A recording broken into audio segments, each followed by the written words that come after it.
To arms, lad! We'll make our stand in the roundhouse here. I'll hold this door for this where the main fight will bring. I'll stick to the point, and that's a pity too. This doesn't set me a genius, which is all for the upper guard. But what if they come around to the galley? If they come to the galley door, you to shoot, savvy. And think, lad, what else have you to guard? The window! But that makes no sense. I need eyes on both sides of my head, but when my face is to the one, surely my back is to the other. Have you no oars on your skull, boy? Sorry, oars? Ah, ears, that's ears. That makes much more sense. Your handwriting. And have you no ears on your skull, boy? To be sure, I must hear the bursting of the glass. You have some rudiments of sense. Mr. Stewart, it doesn't have to be like this.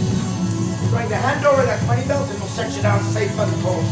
Begging your pardon, Captain Holsey, sir, but I'm fearing that shan't come to pass. This gold I carry is not mine to give ye, more's the pity. This particular treasure is for the Jacobite rebels, and I've merely safeguarded its delivery. Come claiming it at your own peril. So be it. Have at him, boys.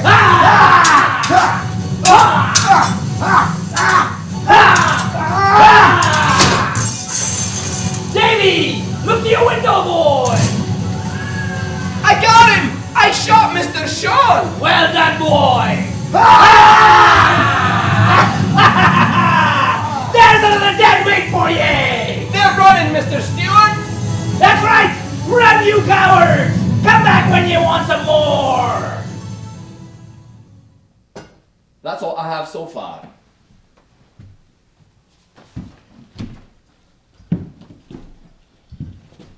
It be strangely quiet, lad.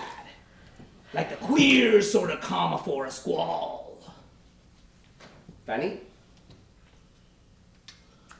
I'm sure it'll be a fine story. Oh, wife!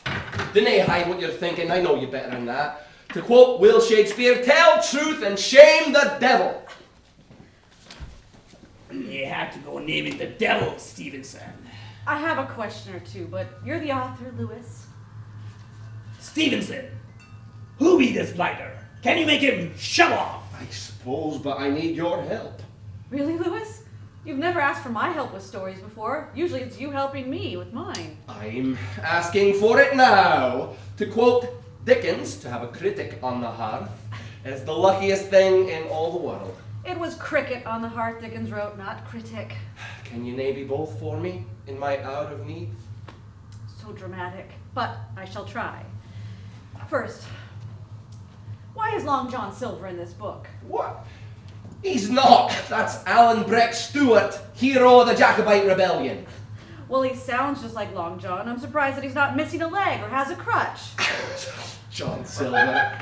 That's ridiculous. This story doesn't even have pirates. Aye, and the tale is poorer for it, says I. And the captain. Aye! Whole season. Yes, Captain Hoseason. So Alan Breck kills him, and Davy Balfour shoots the sailing master. Mr. Sean. And he dies too. Unfortunate that. You don't understand. I need to kill the captain to make the crew retreat. The blow to their morale and all, and Davy must kill Mr. Sean to have a crisis of conscience. Later, I'll explore his guilt about it. Davy's never before killed a man. I do understand, Lewis. I know how stories work. I also know that the sailing master and the captain are the only two on a ship who know how to navigate. That's a fair point. Look alive! He's backing this way! And there's this feeling I have, it's a trifle really. Why will you not speak your mind? Oh, all right. Your protagonist for this one, Davy Balfour. He's shaping up to be another Jim Hawkins. My readers love Jim Hawkins. They write me letters telling me so. What's wrong with Jimmy now, I pray you? Oh, don't spark your Scotch temper at me. Look, there's nothing wrong with Jim. Or bad, or particularly good. He's a cipher. We finished Treasure Island not knowing him much at all. And now it's happening with Davy Balfour. I mean, who is he? Stevenson, who be this man? I don't know who he is. And that's exactly what's coming through on the page. We're not learning anything about him. Maybe he's not important. Not important. He's the protagonist. Lewis, you seem distracted. I'm fine, but remember the tale's only 4 chapters in. Yes, 4 chapters. And already His father has died. His uncle has tried to kill him. He's been shanghaied on a boat to America, met a Jacobite outlaw, and shot a man in a desperate siege. And I mean, who is he? Who's Davy? I don't know. He's innocent and good-hearted and brave and trusting. And that's bad. He's the hero of the story. Well, he doesn't feel true to life. It's art. It's not supposed to be life. Art is designed. It's honed. Life is, well, it's a bloody mess. In my opinion. Your opinion. I should think editors and literary critics are better judges of You're life. the one who asked And what, me. have you ever published 3 short stories? I should be going. I merely point out that I've written Inland Voyage, The Black Arrow, Silverado Squatters, New Arabian Robert Nights, Louis, I know Prince perfectly Otto, well what and you have Treasure written. Bloody Island. I know how to write a damn novel, fam. I'm sorry. Sorry, my characters aren't. They aren't true to life. And not for you, but the professional critics seem to. The morphine syrup. Take it.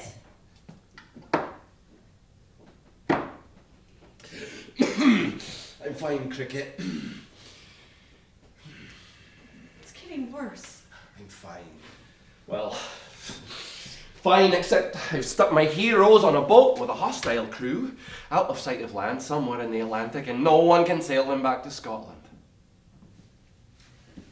But what if Alan doesn't kill the captain? If Hoseason doesn't die?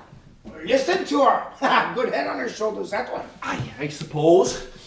No reason he has to die. So, if Alan only wounds the captain, And the lads retreat to tend him. aye, maybe, but oh, what if the hurt is much more grievous? Near to mortal, even. How does that help? Still no navigator. Exactly. The wounded captain makes a deal to land Alan and Davy at Loch Linney and charts a course to get there. But before they can make landfall, the captain dies. The sailors try to press on, but of a sudden in the night they come upon a coastal reef and founder the Covenant. A big shipwreck. Alan and Davy are separated, flung apart on an unfamiliar shore. That is the Lewis I love. Mwah. Oh, belay that. I didn't mean to be cross, fan. I mean before, you have some bonny ideas. And you know I like everything you write. Oh, that must be Addie for her lesson. Oh, and here the great RLS down on the floor. I shall be chatty and give you a moment. Hello? Other fellow? Are you here? Hello? I Lewis. Talk to an empty room. Perfectly sane. There. Be thou minister of health or goblin damned, I will speak with thee. Are you man or spirit? Good or ill? If I can rightly be said to be either, it is only because I am radically both. There must be some mistake. Lewis! Who are you? Have you been picking up your medicine? No! You haven't? What? Have you been picking up your medicine from the chemist? Yes, of course. Oh, you see? Mr. Samuels tells me otherwise. Oh, this is Mrs. Enfield, Dr. Scott's new nurse. How do you do? Can you tell me, then, why Samuel's chemist shop has 2 months of your prescription waiting for pickup? He brought them by our office, so I took the liberty of bringing them with me. You told me you were picking them up on your walks. Why haven't you? Because I don't need them. I've got an entire pharmacopoeia right here. Tonics, elixirs. Empty! Empty! Fanny, stop! Oh, I'll give you 2 a minute. You lied to me. I'd hardly call it You said you were picking them up and you're not. Don't you think I had enough of Sam lying to me? I didn't divorce him just to marry another Darling, man. I would Don't never! darling me. Why haven't you been taking your I medicine? don't even know what's bloody wrong with Oh, me. horse feathers. Dorothy! Dr. Scott is aware that Lewis has consumption, is he not? It is a potential diagnosis.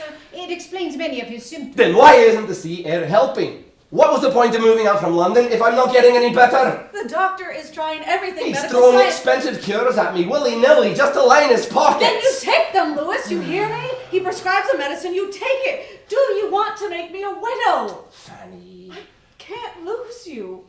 Don't leave me. I could nae if I willed it.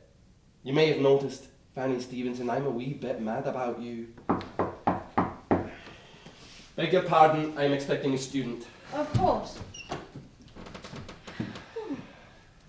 May we discuss his medicine? You! Oh, I'm sorry. My apologies, you looked like someone else. Oh. At any rate, good day to you, sir. I am Reverend Walter Jekyll of Town Centre Parish. Jekyll! Unusual name. It's Cornish. And you are Mr. Stevenson? Robert Louis Stevenson, aye. Splendid. May I come in? What's this about? It's simply a social call. I understand you and Mrs. Stevenson moved here to Bournemouth over a month ago, but we've not yet seen you in church. I wanted to extend a The thing is, Reverend, I don't... The camphorated morphine syrup. 2 bottles. Take as needed for cough, and no more than 2 drams at a time. Oh, and then there's the chlorodyne for colds, and laudanum, of course, for aches and pains. How much does all of this cost? £10, 4 shilling. Can we pay it tomorrow? Lewis is expecting some funds to be brought by his publisher today. No hurry. Mr. Samuel says that next week would be fine. Are you well, Robert? My health is nae business of yours. Of course. Didn't mean to pry. To be fair, my main concern is your eternal self. Oh, Reverend Jekyll! Oh, Miss Boodle, hello. What can I do for you? Oh, not you, actually, him. You know Mr. Stevenson. Adelaide is my writing pupil. In fact, we have a lesson right now. So... But I'd still like to ask you... Good day! Good morning, Addie. Oh, good morning. Careful, there's a stalking ecclesiastic on the prowl. A pious face with a grasping hand. Lewis. I'll be on my best behavior. I thank you for coming, Miss Enfield.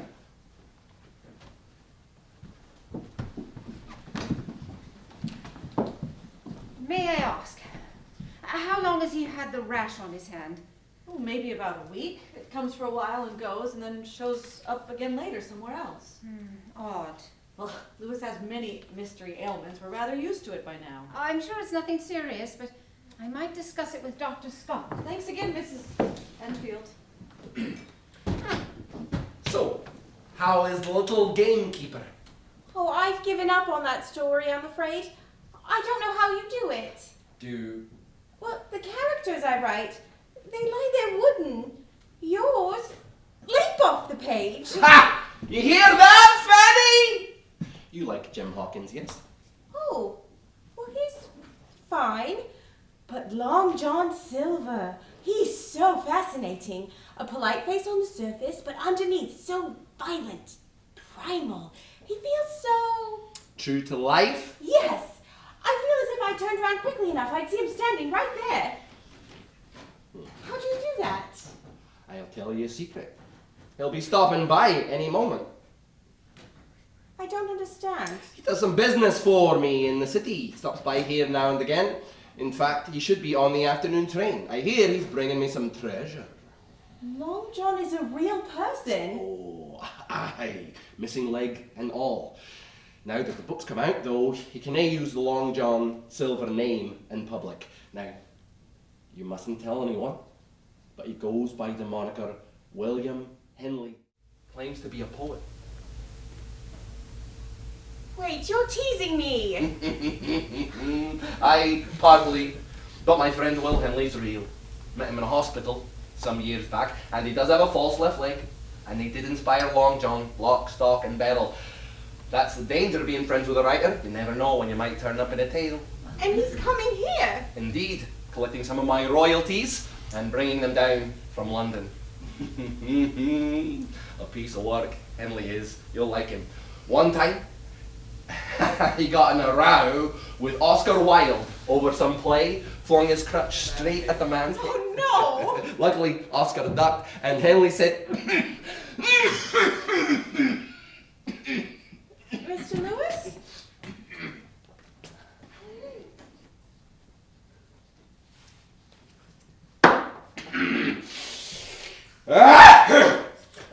Right, now, remind me, what was your assignment for today? Oh, you said to think of the place I like best, see it in my mind, and write a short description of it. No more than 100 words. 100 words that must make the place as clear to me as it is to you. Oh, but I'm dreadful at descriptions. I never even try them. What am I here for? Are you spending all this time and energy just to learn what you already know? It's my work to teach you to write, and by heaven, I'm going to do it. Now, hand it over. It's my mum's garden. No.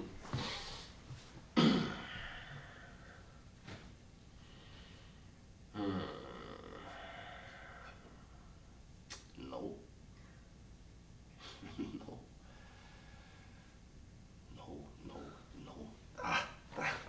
This is disgracefully bad. It could hardly be worse. What would induce you to bring me stuff like that? Well, I said I couldn't do it, and you just kept repeating you must. I knew I couldn't do it. Well, you most certainly can't. You've tried to describe everything, every flagstone, every bush. But that's what it looks I like. never in my life read the worst description, and I hope I may never read another half so bad. Louis, you brute. I told you the way you teach would surely kill the child, and it will. No, it won't. I want to know why it's so horribly wrong. I know I should understand by now, but I don't. That's why I'm here to help you. Have a cookie, Adelaide. Thank you. Oh, it's still warm. My cookies are for nice people. Please tell me how to improve. I want to know what I'm doing so wrong. You litter the page with adjectives there, trying to include everything, and in the end telling me nothing. Where are your descriptive verbs? Those are your true friends. For pity's sake, if you want me to see your garden, don't talk to me about climbing roses in bloom. Tell me that roses twined themselves round the apple trees and fell in showers from the branches. And this, never dare to hand me the words green grass. I know perfectly well that grass is green. So does everybody in England and possibly even in America. Louis? The world, life, shows us everything. The novelist curates. She selects, organizes. Pick out what makes your garden distinct from thousands of others. Tell me those things and them only. Can you do that? I can try. Oh, no, I will. That's the spirit. And while we're about it, remember that green is a word I forbid you to write more than perhaps once a lifetime. Yes. May I write the whole thing over again? My dear Miss Boodle, half of writing is rewriting. Thank you, Mrs. Lewis. Well? Better. My goodness, it's like a train station in here.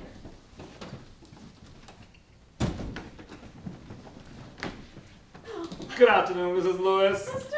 Henley, come in, come in. Did you walk all the way from the station? Ah, there was a lad with a cart. 'Tis a lovely home. You set a smart house. We're settling in. Lewis calls the place Scarrivore after Scarrivore Lighthouse in western Scotland. It's one of the lights his Uncle Alan designed. Oh, well, the mariners can be grateful that Lewis did not take up the family trade. He's been really rubbish with numbers and buildings. From what I'm told, his law career did not fare much better. We do miss him in London, though.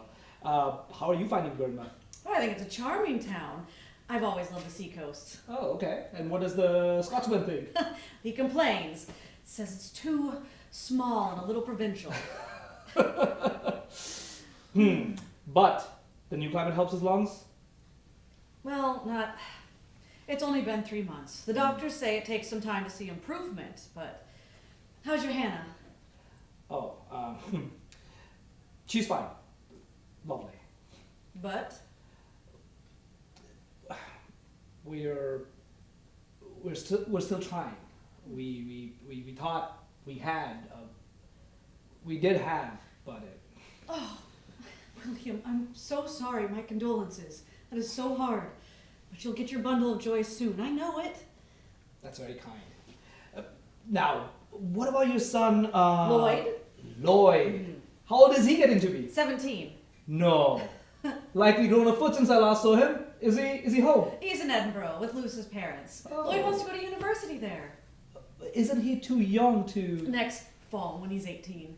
Oh, then why is he not... Oh, he's a distraction for Lewis. A distraction?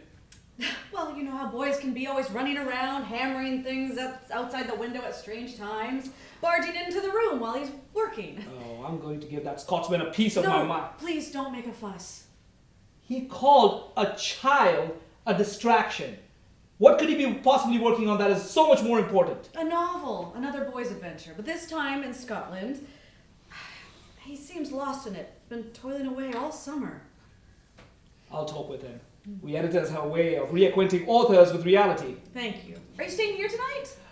In Bournemouth at least. I thought maybe a hotel Oh, would be... nonsense! I'll make up a room for you upstairs. Oh, no, I don't want to be any trouble. Isn't a democracy, Mr. Henley. Besides, I wouldn't wish the Excelsior on anyone. And I greatly appreciate whatever you can do to help my husband.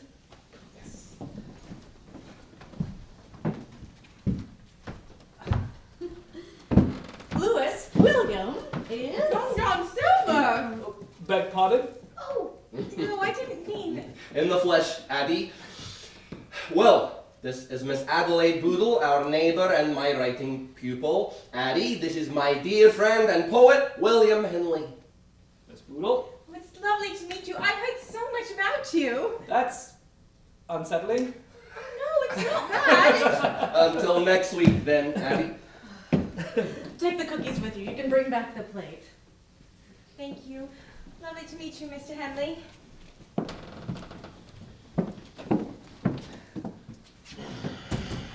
You don't know, Will. I've been waiting for you to come down. The bank's been sending letters. The butcher's been lingering round the back gate. You're low on money. Low would imply I had some to measure. Please tell me you brought me a fat stack of banknotes. We'll get to that. Did you really send your son away? Stepson. Lloyd's my stepson. What in God's name would you do that for? Honestly, he was a... Say distraction. I dare you. No, it's not like that. What's got into you? The amount of chaos he... Do you have any idea how hard it is to write with children about? No. As a matter of fact, I do not. My troubles are no fault of his. He's a good lad, and my dad did want to spend more time with him, hoping at least a grandson would follow in the footsteps of the great Stevenson engineers, not turn out a disappointment like a writer. Fanny says you've been working on something. On my desk.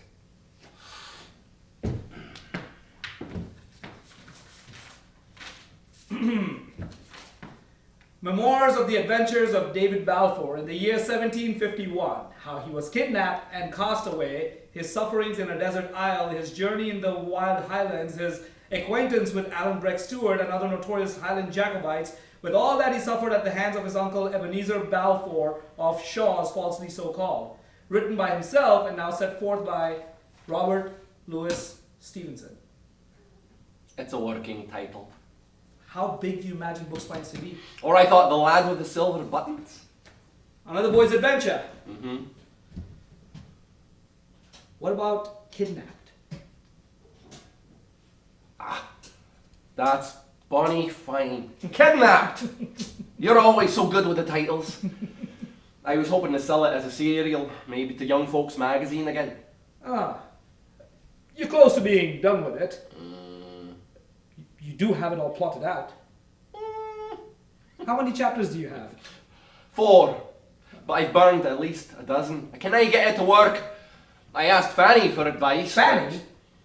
How would that be helpful? I thought that her opinion might be quite useful. She's a housewife, Lou. Housewives read my books. Read them? Yes. She Read also them? writes. No. She writes. I'm surprised that she can even read, given the American educational system. She published 3 short stories this summer. In a collection with you as a co-author. Look, I'm not saying that a laywoman's opinion is not worth considering. But Fanny is an amateur. She's not literate. At least not in the fundamental sense of having a sense of it and what is required to create it. Maybe I don't either. What's the matter with you? I've never seen you blocked before. Not blocked, just adrift. The little people have lost their direction. The little people? Aye, the brownies in the little theatre in my head. That's why I trick you. Did you just say you have brownies in your head? Aye, they put on plays for me. Act out characters in my dreams and my imagination, and all I do is write it down. That's convenient. At least you don't have to pay them royalties. Royalties! Good God, man, you gave me a start. Did you stop by Longman Green Company like I asked? Aye.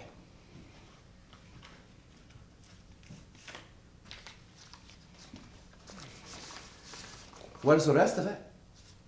15 bloody pounds! Mostly from a child's garden of verses. What about Prince Otto?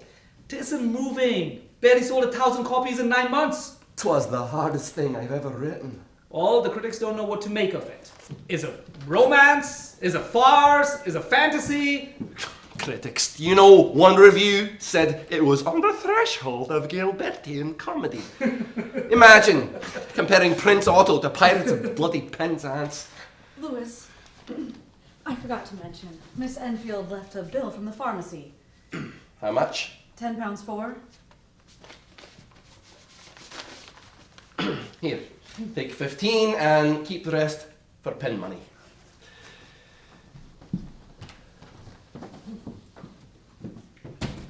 She doesn't know. No. Dangerous gambit, that. Does Hannah know your finances? I can't tell her we're broke. That dire, is it? We've been eking out a pauper's living. I'm supposed to provide for us, but I'm literally drinking £5 a month to stay alive. Lately I've been trying to go without to save a few shillings. But surely Treasure Island is It's bringing... down to dribs and drabs. And getting extra money from Charles Longman is blood from a stone. Aye. Though, I did convince him to give you this.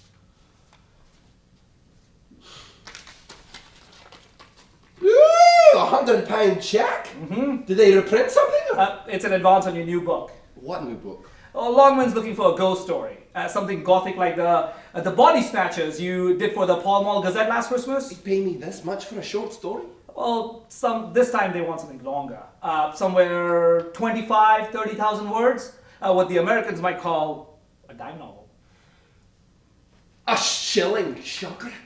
Are you mad?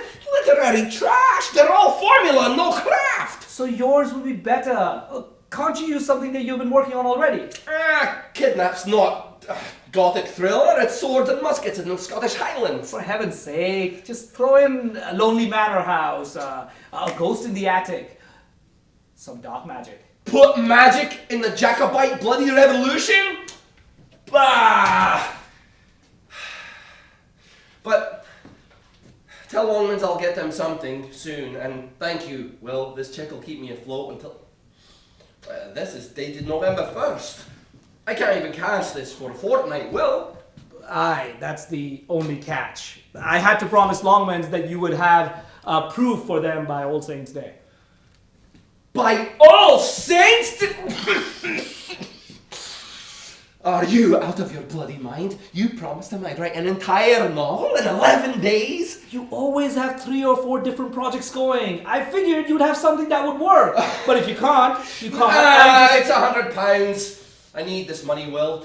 Couldn't we ask Charles for more time? November 1st was the only way he'd agree. Christmas deadlines and such. After that, his spring schedule is full until after the new year.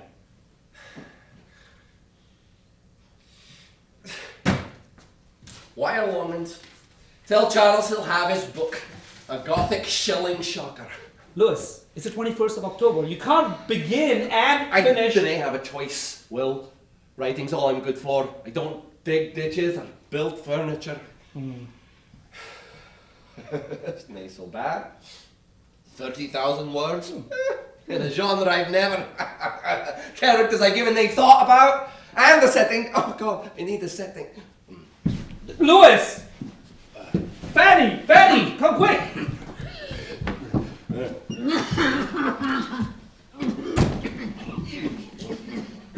Some water.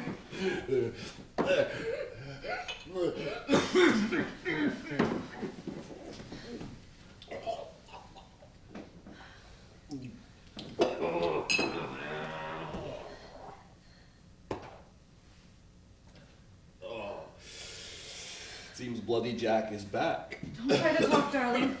Well, let's get him on his feet. Upstairs. No, I can't. Fanny, please. The thought of dying in bed. I want to die like a human being on my feet. I want to die in my clothes to follow justice. Just shut it. You're not bloody dying. Fanny, the couch. Do you have a doctor in town? Dr. Scott. Catherine and Charles. What about them? Do you want them here? Run to town and fetch the doctor. Then wire his cousin Kat and Charlie Baxter. I'll watch him until you're back. Go. I don't even know what to write in the telegram. Just say RLS gravely ill. Come immediately. They'll drop everything. Oh, and tell the doctor. Hurry.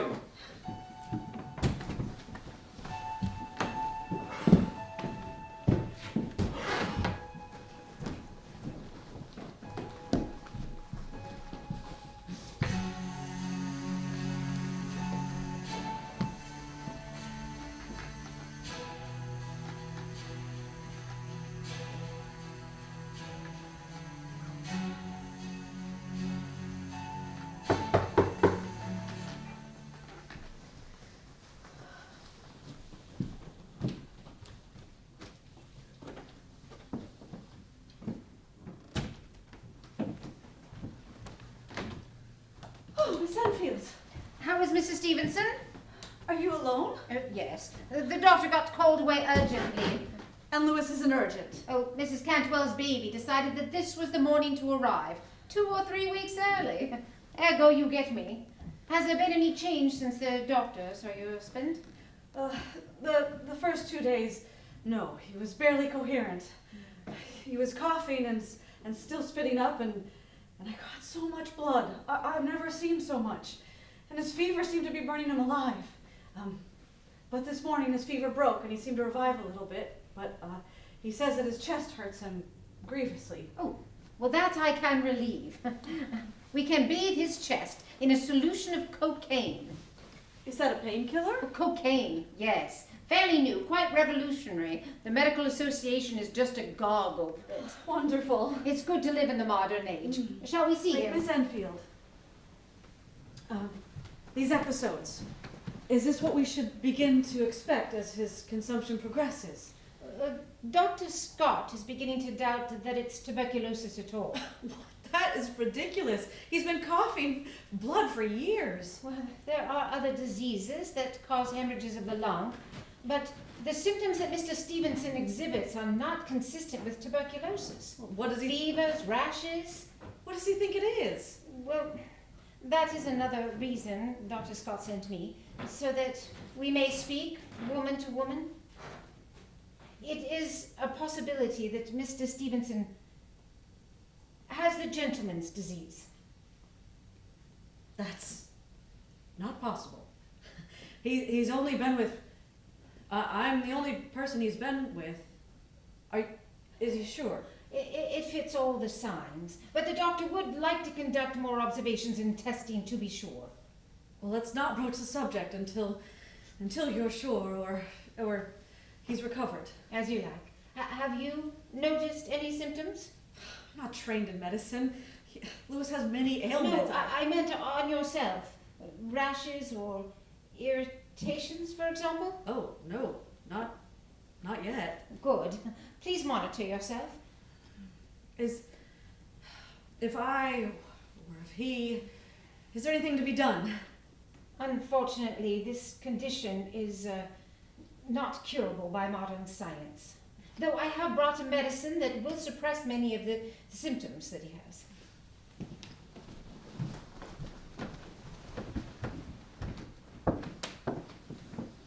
Lewis, the nurse is here.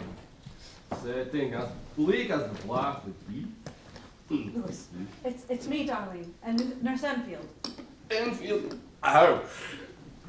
Yes, we're going to bathe your chest, Mr. Stevenson.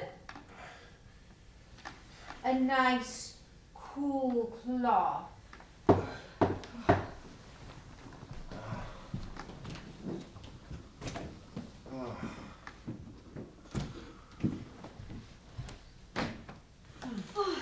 Salutations, Fanny, darling. Mr. Baxter, thank you so much for coming.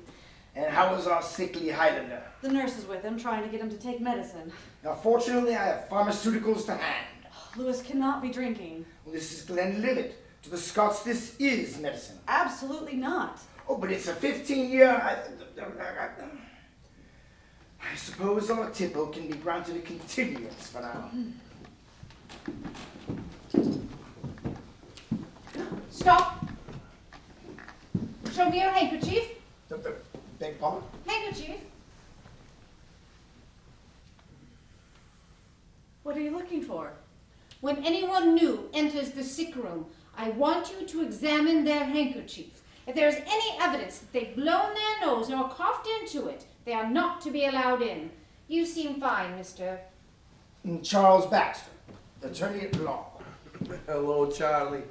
Bonnie to see you. Pardon, sir, but have you seen my friend Louis Stevenson? I regard nothing here but an animated bundle of shawls and wraps. Oh, please, sir, have a care not to excite the patient too much, or allow him to talk excessively. Have you met him? You brought medicine.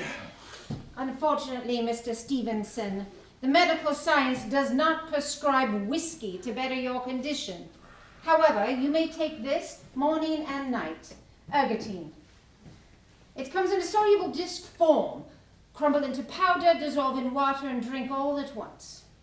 No. What do you mean, no? What's the point? Her new chemist powder and all the tinctures, concoctions, and potions on the mantle there, none of them can do the single thing I truly need. To draw out the sickly, weak, febrile, and ailing parts lurking inside of me and leave what's left hale and healthy. Give me that! Mix that up in your minim glass, I'll drink it down straight away. Ergotine is Dr. Scott's prescription, Mr. Stevenson. Ignore it at your peril. I'll put it here for him. He'll take it.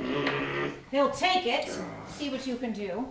May I ask what he's had to eat of late? Oh, come to the kitchen. I can show you as easy as tell. When did Robert Louis Stevenson, Esquire, become Mr. Hyde under the blankets from women? When he's about to die. Don't be melodramatic.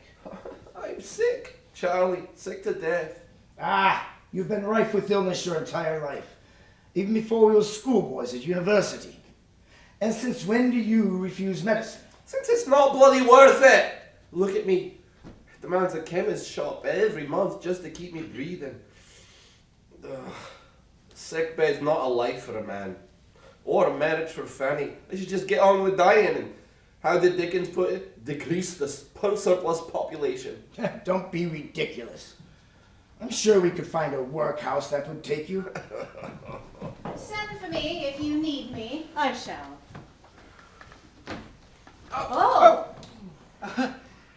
Good afternoon, Mrs. Stevenson. Miss Enfield. Reverend. Handkerchief. I'm sorry. Did you need a handkerchief or did you just...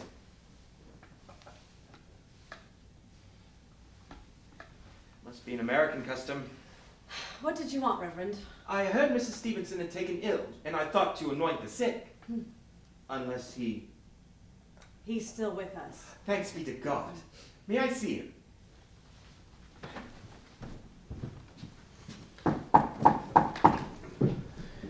It's your own house, Fanny. Why the devil are you... Oh, good God, it's a liquor.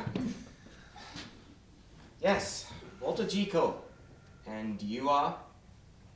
Charles Baxter, Esquire. Pleasure. Mrs. Stevenson, it's Reverend G. Cole. How are...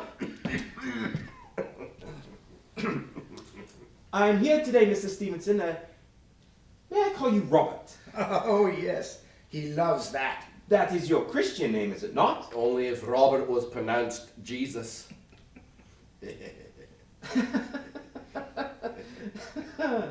I see. I heard you were ill, Mrs. Stevenson, and I'm here to administer extreme unction. Last rites?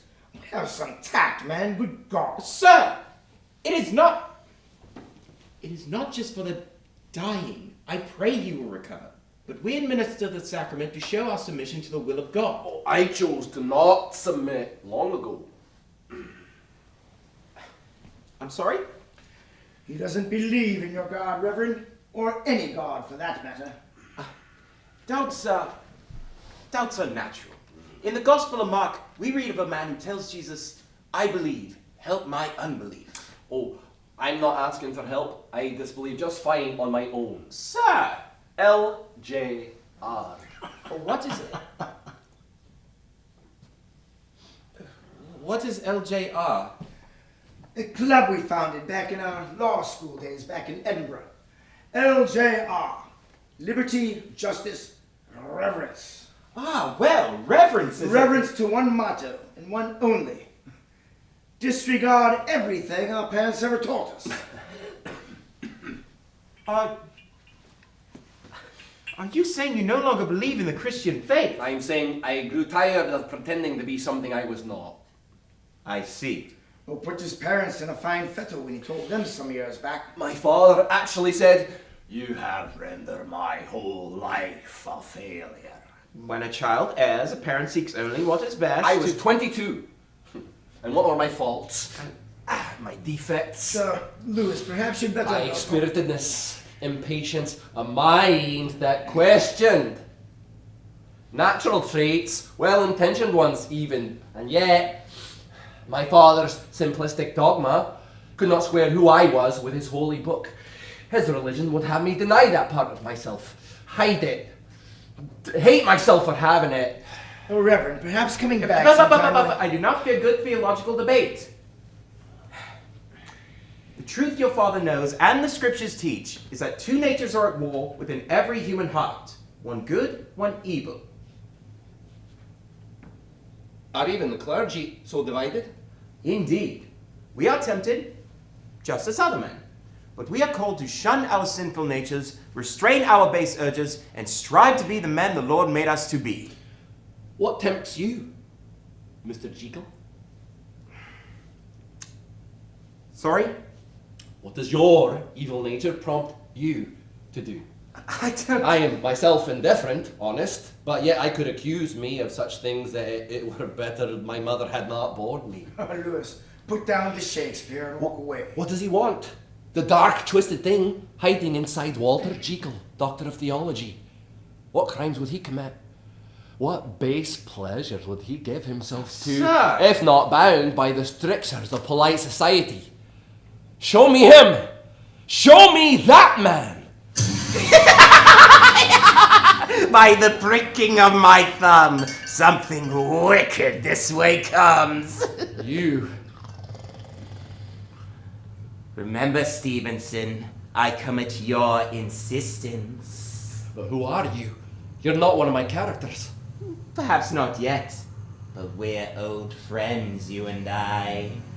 Prove it. I followed you down Clyde Street, your tongue aching for what you could not taste, through the Lampdock Square down to Leith Street, the row of shops selling tobacco and lust. That was years ago. I know you of old, Lewis Stevenson. You kept me smothered in the days of childhood when you walked with your mother's hand, caged me through the catechisms and classes to please your father.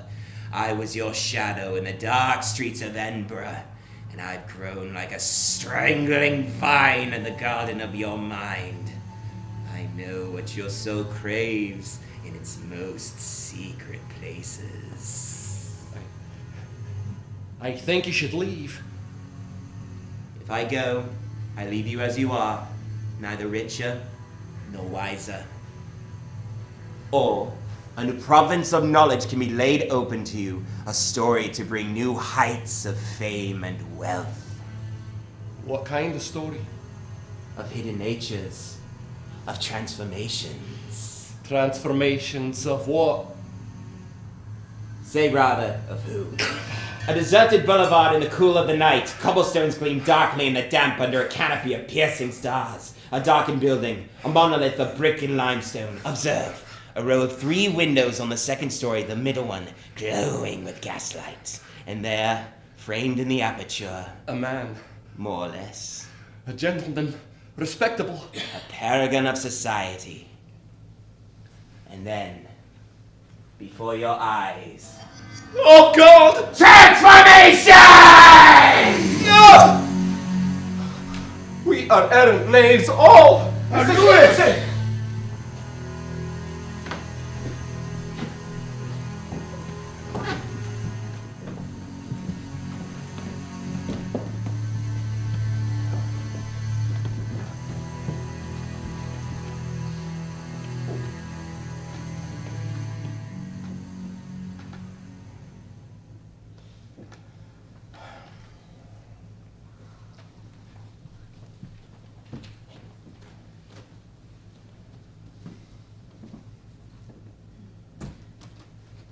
Finally asleep. He drifts in and out. How long must we tarry for him to wake? Not all of us have the luxury of unlimited days away from London, is my point. At least Catherine thought to bring a book. What are you reading, Catherine? Le Comédie Humaine by Honoré Balzac. Specifically, Memoires de Jeune Marié. Are you familiar? You read French? Aye. Don't you? Not well. I tried to learn when I was in Paris, but thankfully my art teacher spoke English. You know French, William, don't you? I was laid up in a Paris hospital for a year when they took my foot. I had to learn to be able to read and keep my sanity and flirt with the nurses. Charles. French. And what about it? Learned it way back in law school under Victor Richon. Oh, Addie, come in, come in. Shiver me timbers, it be Jim Hawkins. Hello, Mr. Henley.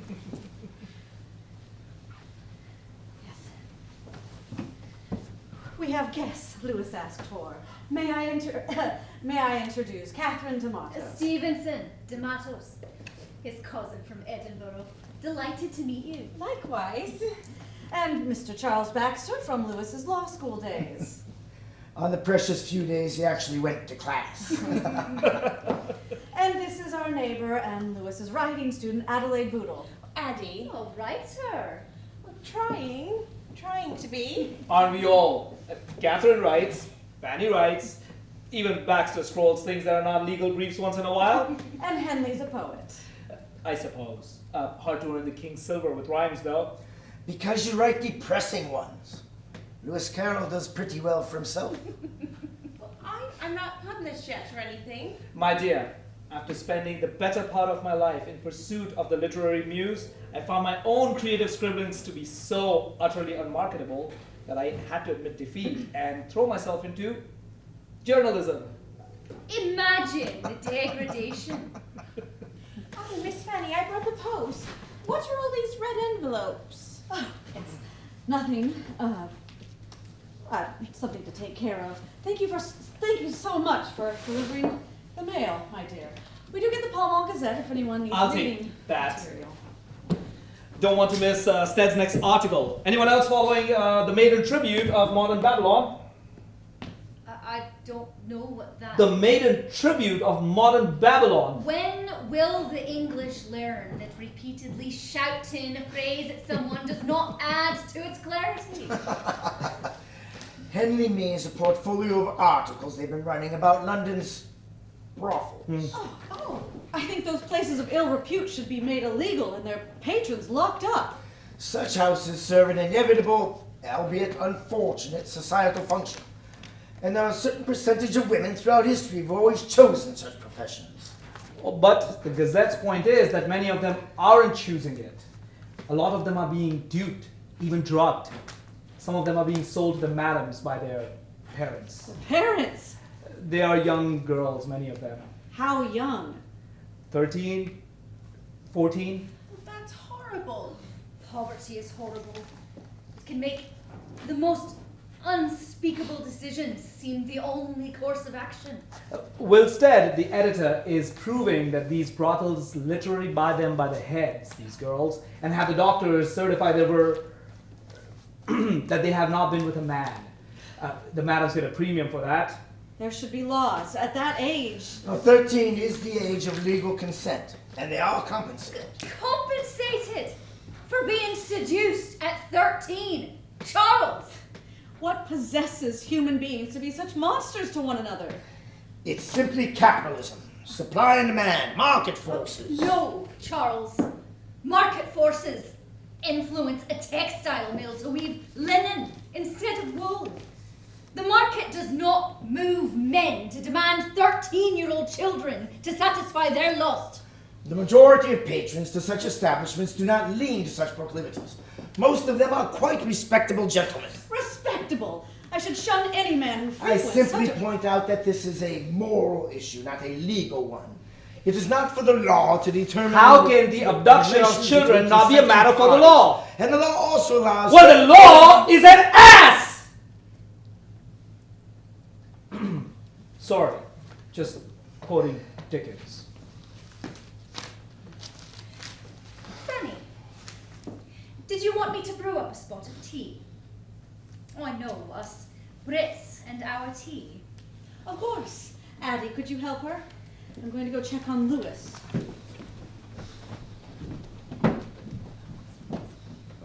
No, Lewis? a lot of glimpse.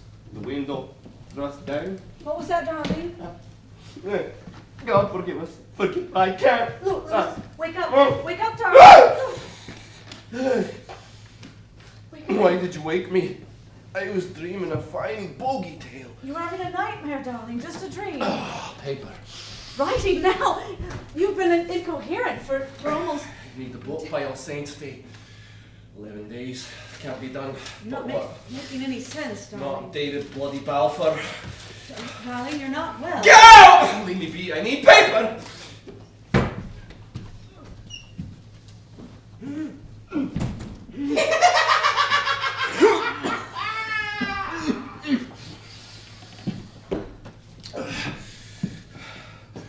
Dr. Scott's prescription.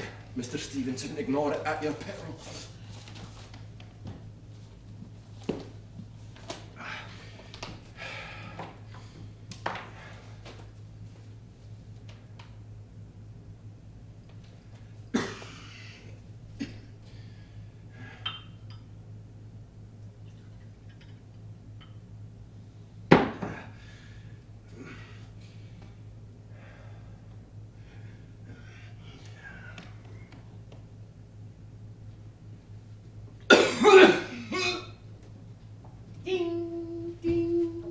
School's in session, love.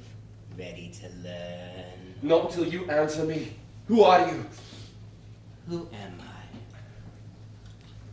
I? I am the cold thrill of terror, the lust of evil gratified, the love of life screwed to the topmost peg. That's not a proper introduction. Oh, we're being proper now. A name. That's your department. You're the author. Fine, fine. Mr. E. Mr. E. E for Edward, I think. So, Edward something. But nothing prosaic. Nothing normal. No, not for you. No Bracegirdle or Potter or Throgmorton. Mr. Dread. Mr. Shadow. Mr. Hyde. Edward Hyde. At your service. Oh, you and I, friend. We're going to do great things together. If Charles Longman wants a bogey tale, he shall have it!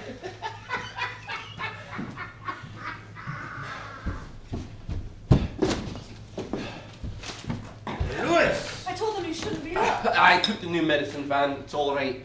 All right, we thought you half and grave, man. I told you had nothing to worry about. You may not, but I have a very pressing concern, thanks to Mr. Henley. Me. Will has thrown down a gauntlet. Charles Longman has agreed to publish my next novel if I can get it to him in 11 days. 11 days. Lewis, listen about that. Well, You 11 cannot- days, that's no trick. What? It's a scant 2 hours to London on a train carriage. Give me the manuscript, I'll deliver it as soon as I arrive. Therein lies the challenge. I can't give it to you until I write it first. Oh. Oh yes, that is much harder. You can't expect to write a book in 11 days. Lewis! Okay? You don't have 11 days. But you told me. Aye. And you were out cold for 3 of them. It's the 23rd of October, man. So, 8 days. Louis, you're barely on your feet. Go lie down. She's right, Lou. You can't possibly push yourself in this state. You will lose. Well, whatever- better to lose health like a spendthrift than waste it like a miser. Better to live and be done with it than die a bit each day in the sick room. I recommend you try not dying at all. It's too much. It's too soon. You'll make yourself worse. Yes, I know, I probably shall, but you cannot run away from a weakness. Sometimes you must fight it out or die trying. I don't want you to perish. The thought terrifies me. To steal a stanza or two from Will there. Beyond this place of wrath and tears looms but the horror of the shade, and yet the menace of the years finds and shall find me unafraid. It matters not how strait the gate, how fraught with punishment the scroll.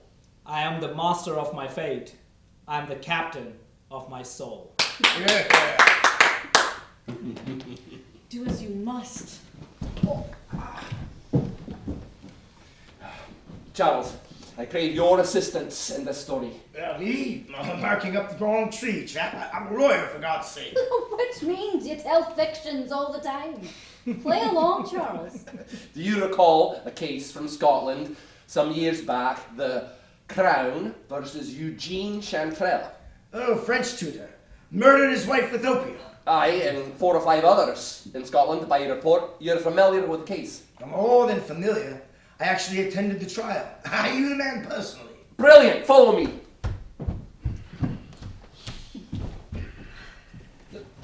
That's fine. We'll just sit here. Well, Catherine, why don't we go to the kitchen and figure out something to make for supper? Oh, I wouldn't want to invade your kitchen. Nonsense. Glad for the help. William? I'll split the kindling for the stove. What? It's not a democracy. As long as you're quaffing pharmaceuticals, bring a couple minnow glasses over here.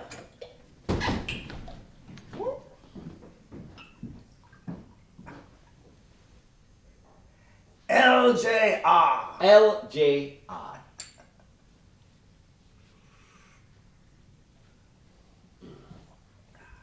So, you really knew Eugene Chantrelle? Through Victor Richomme, my French teacher. Fascinating. And did he have a sinister bearing? Hardly. Charming, really. A respectable family man. Gave French lessons in the local schools. Well, he and I would sit over pints and debate translations of Moliere. But he had a monster hidden inside him that deceived us all. That's the story I want to tell. Well, there you are, sir. Please, tell my story. Who are you? What? Who am I?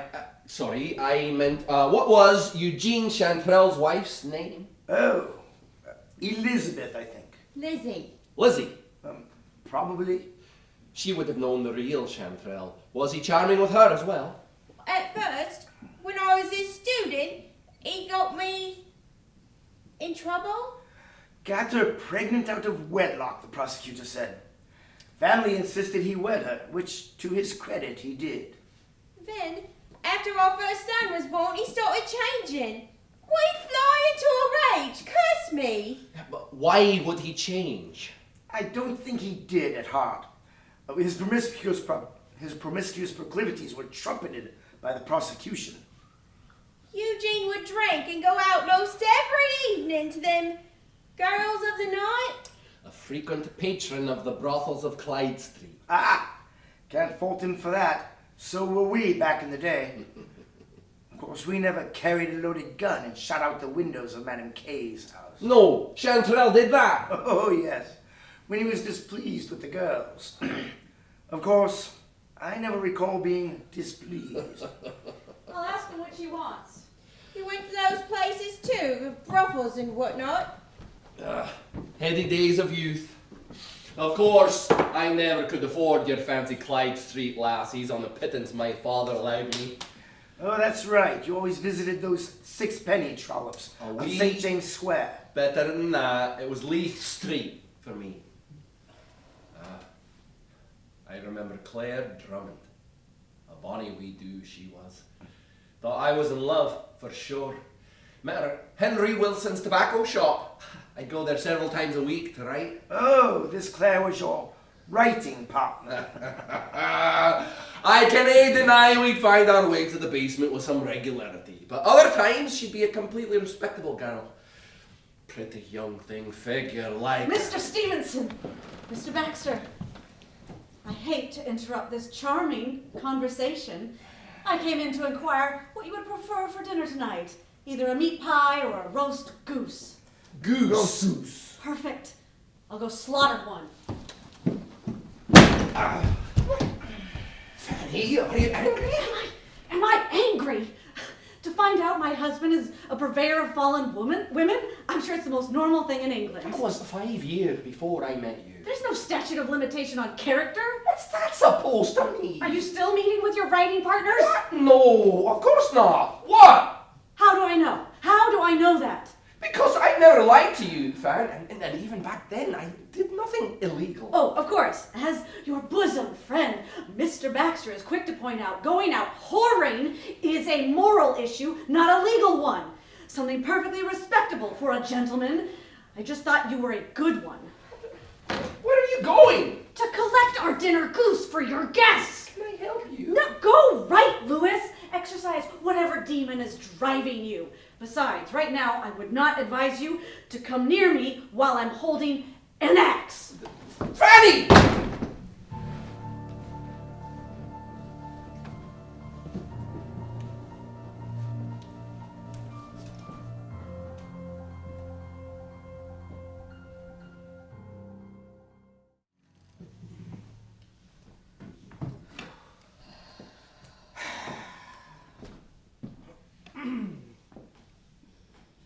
Well, what do you say after that? Rudest thing I've ever seen. But you can't expect an American to have fully developed social graces. You were the one brought up your Edinburgh days. Hardly the topic for a polite dinner. I did no more than acknowledge the elephant in the room. Which promptly trampled the meal. Well, she started it making those insinuations, the snide comments. Was I supposed to let them lie unchallenged? Oh, heaven forfend a solicitor does that. Well, it's awkward staying here in the middle of a row. I'm not. I'm leaving on the 8:10, now that we know Lewis will pull through. She's locked herself upstairs in the bedroom. And when is Her Majesty planning to come out? She did 2 whole days one time. You married a wild woman, my friend. After I write this book and cash that check from Longman's, everything will be put right. There's barely a week left before the deadline. Then I have 7 days. To write a novel. You're off your trolley. What else can I do? I'm a writer. I'll stay then. At least for the week. Run up the pages to London for you if you make this miracle happen. I'll stay as well. Try to keep you from dying. Maybe feed you occasionally if Fanny can't be bothered to find the kitchen. I cannot linger, I fear. My caseload demands my return to London. It's fine, man. Don't worry about me. Meant a lot to have you here. Good luck, you crazy Scotsman. Haste you back, Charlie. Give my best to Grace. I do treasure the company, my friends. This whole mess with Fanny. Mister, stop talking and go right. 7 days. You're off your trolley though.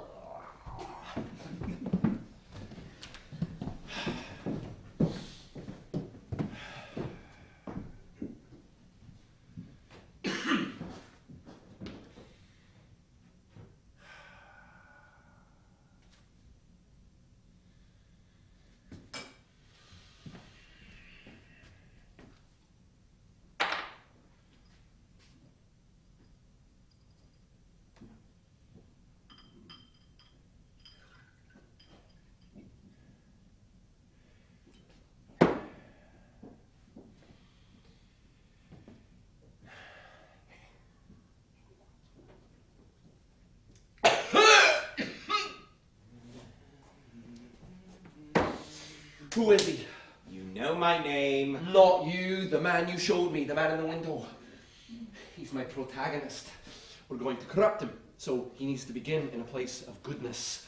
A gentleman. Someone society lifts up. Someone respectable. Perhaps the vicar. Yes, let's, Reverend Jekyll, let us uncover his hidden sins. I'm afraid you cannot do that. Charles. Sorry, no. Solicitor for the defense. This card is blank. Who are you? You haven't given him a name. Because he's Charles, obviously. The Honourable Mr. Baxter is boarding a train for London at this very moment. But my client needed legal representation. And apparently, when you imagine lawyers, you imagine Charles. A sight better than what I imagine. And you are? Edward Hyde. Oh, you're Mr. Hyde. Listen, Mr. I don't have time. Fine. Something proper, then. Something respectable. Utterson. Let's use Utterson. Gabriel Utterson. Prosecutor for the defense. And Solicitor for the defense. what client are you here for? The Right Reverend Walter Jekyll. You were preparing to libel his good name. When have I ever stooped to libel? You did turn Henley into a murdering pirate. That was one time. You said, and I quote, "That's the danger of being friends with a writer. You never know when you might turn up in a tale." I was planning to include the Reverend in And the I story. have come to demand that you cease and desist. Look, I need a main character. Time is fleeting by, and he needs to be someone respectable, which is why I chose a clergyman. What's this? Church of England, cease and desist. Come This on! one's no fun at all. What if Jekyll wasn't a vicar? Well, that would be acceptable. Brilliant. So, our Walter Jekyll... Except you can't use his name. I like it! It's memorable! Suppose just a surname. That still casts aspersions on the Jekyll family. Come on, Utterson, can't we come to some arrangement? If you speak of bribes, sir, I assure you that I am... What if I included you in the book? As a lawyer? Respectable?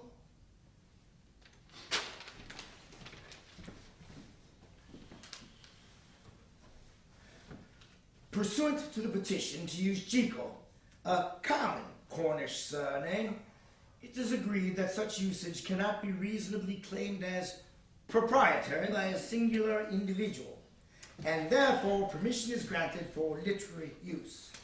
Outstanding! Now, we need a different profession for him. Not an ecclesiastic, it's someone who knows about chemicals. An apothecary, a druggist. A poisoner. Yes, a doctor. Let's make our Jekyll a doctor. My Eugene tried doctoring in his early days, but he wasn't no good at it. Not now, madam. I say, who are you? Lizzie Chantrell. Me husband poisoned me and then claimed a leaky gas jet in me room done for me. You don't say. Gabriel Utterson, solicitor for the The prosecution. case was heard years ago, Utterson. Oh, there is always the appeal. So, our Dr. Jekyll is a respected man, a scientist. So, why would such a man seek to kill a wife like you? Well, I don't know. Perhaps to silence that Why Eugene would threaten such awful things. You're accusing my client of assault. Words. Well, and he beat me with his fist, with a cane. A battery with a deadly weapon. Look at her, such a punchable little face. He slipped me poisoned lemonade. Objection! Quiet, all of you! Ah. And he was unfaithful to me. You were an amateurish lover, fun for a fling, but then so boring. No wonder he resorted to women of the night. I were a good wife, and true. I had 2 babies by him and a third one on the way. And I was dutiful, I was, never talked back. If anyone had cause to murder, it were me. Stop! What did you say? I said I had cause to murder him, but I didn't. Oh, but you do now. You do an hour, shilling shucker. Me murder him? He was a and ever so much stronger. How would I ever? Not through brute strength, to be sure. There's always the, women's weapon. Poison! But more than poison, has chemicals. The strange powders of Dr. Henry Jekyll were neatly enough made up, but without the nicety of the dispensing chemist, so that it was plain they were of his private manufacture. I confess I'm a little lost. Jekyll's a doctor, eh? He has chemicals, medicines, other compounds lying about. Lizzie mixes a strange cocktail of Jekyll's powders together and cooks it into his food. She's trying to make a poison to kill him. How would I know how to make a poison? You wouldn't. That's why the poison doesn't kill Jekyll. It turns him into a monster instead, into him. That's our transformation at the window you showed me. So if you're changing my story, does that mean I live? No, you still get murdered. But you said... After Jekyll transforms into a monster, he rips you apart in bloody fashion. Then I want to file charges against Henry Jekyll. Oh, yes, about that. Dr. Jekyll cannot possibly be liable for Mr. Hyde's actions, Your Honor. The wife has no proof that he was even present at the scene of the crime. But they were in. They're the same. No, Jekyll's an upstanding man. That's the whole point. You mean apart from getting a student with child out of wedlock, the beatings and abuse, and flying to the arms of fallen women? My client is Not looking so upstanding now, is he? He has to be. If he's not blameless, we spoil the tragedy of the whole thing. Help me. Where's my story? Every time I think I grasp it, it melts through my fingers. A story to bring new heights of fame and wealth. You promised me, now help me! When did I say Chanterelle was your story? Ah!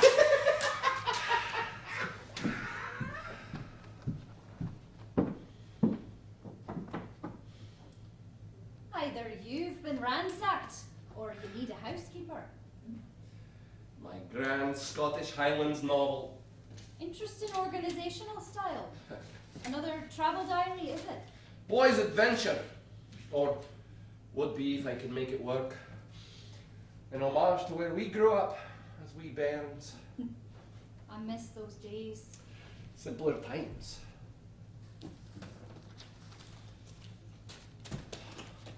How are you doing, Lou? It's starting to come together. I don't have the full plot in my head quite Didn't I yet. ask about the book? Then what? You, Lewis! Your health! I fear you drive yourself too hard. I'm fine, Kat. Oh, you say you're fine. But yesterday, and for 2 days before that, you were flat, laid out on the chaise and couldn't open your eyes. That's what I hear. You frightened me this time, Lou. For certain. I thought I was to lose you. Aye. Well, I can happen. But turns out was not so bad. I wished with your not so bad. A pulmonary hemorrhage, the doctor said. You spat up a pint of blood and were fair puckled. Surely not a pint. We're Scottish, man. I think I know what a pint looks like. And your lungs, you were wheezing like a leaky bellows. See, all better. Well, I can no longer hear you breathe from across the room, to be sure. But that don't... Come, put your ear right here and give a good listen.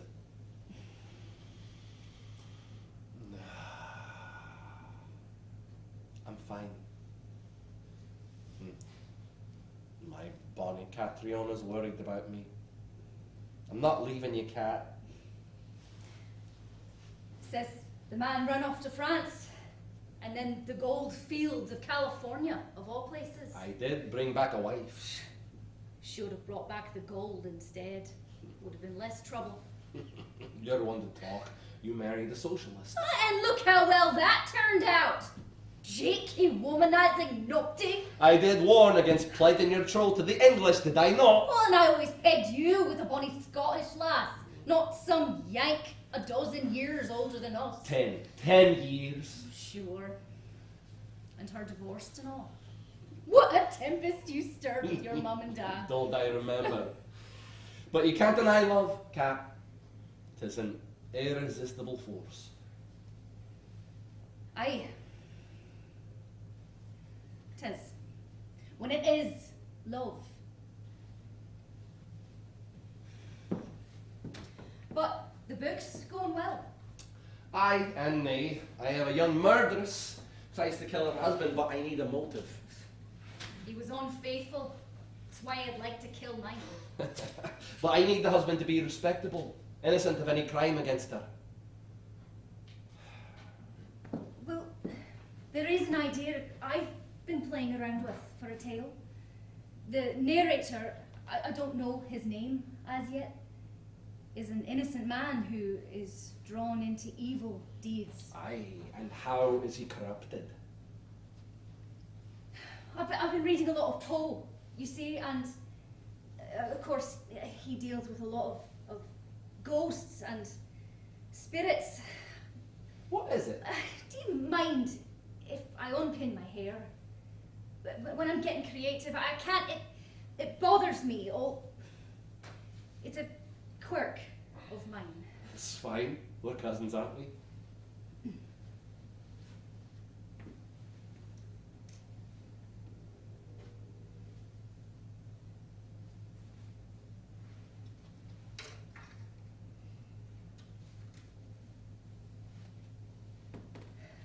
That's better. Thank you. Something about being all pinned up. Anyhow, our young narrator, he meets a mysterious and beautiful woman who leads him to some kind of, I don't know what to call it, a scientific experiment, strange ritual. Imagine a body Aye. wrapped in a cloak, seemingly lifeless, lowered down into a room. Then, as the narrator watches, the body melts into vapor and a spirit is released. We learn later the spirit is evil when it possesses the man, our young narrator. Dead. Brilliant. I like it. Write that down. So, let's suppose the evil spirit was a man who was Jekyll's business rival in life. He then possesses Jekyll's wife, giving her the motive to kill. I love it. But what else does it drive her to do? Else? The spirit frees her from society's constraints. What other desires might she indulge in? Well, she's quite the respectable lady, always the good girl. A rule follower to the end. But now, her good soul shares her body with another spirit. Who burns inside her no matter how she tries to quench the flame. It is consuming her. I said the very thing to the vicar. Oh, Cat, that's why I like having you around. Iron sharpening iron. Imagine, we have the outer lady who practices goodness, courtesy, self-control. And the spirit inside her who doesn't give a fig what society thinks. What deeds, what forbidden pleasures she would give herself to. And it won't be her fault. She can be held responsible. Not when an irresistible force takes hold.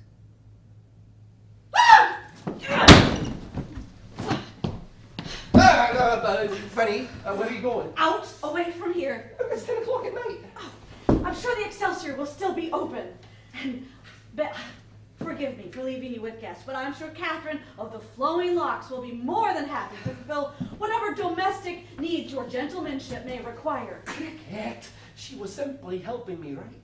So you have found another writing partner. What? No, not like that. I'm your critic on the hearth. Me, those were your words. I was being charitable. Catherine's an actual author. Why do you hate her so? Don't you dare ask me that. I saw her. Listen, it isn't. Is Another husband with a wandering eye. I've played this game before, remember? With Sam, it was saloon girls. Now with you. There's no other women, Fan! Really, Lewis? You have syphilis. That's what Dr. Scott says, syphilis. How did that happen? I have no... Is he sure it's Sorry. The gentleman's disease. Is that more palatable for a respectable gentleman like yourself? Fanny? Good evening, Mr. Stevenson. Fine. We'll talk when you get back. Not when. If, Lewis. I'm sorry, cousin. It's not you! You done nothing. It was me. Or the spirit that possessed me.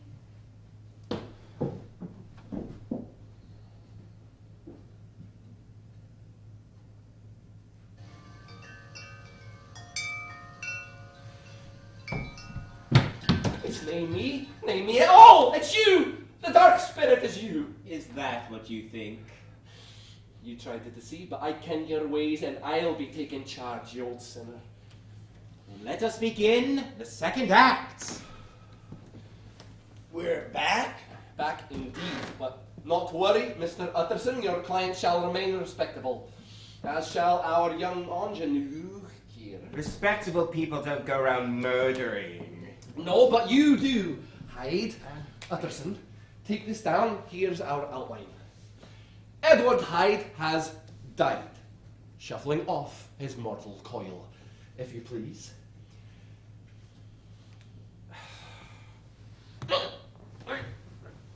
But an occult ritual separates his spirit from his corpse. In life, the spirit was a man who was a rival of Henry Jekyll, respected doctor. The spirit is hate-filled, vengeful. It wants to kill Jekyll. Too easy. Let's destroy him in a way worse than death. Of course. So he possesses Jekyll's young and innocent wife, seeking to kill her and leave Jekyll bereft. Yes, keep it going. But her heart is too pure. He can only corrupt her, not kill her.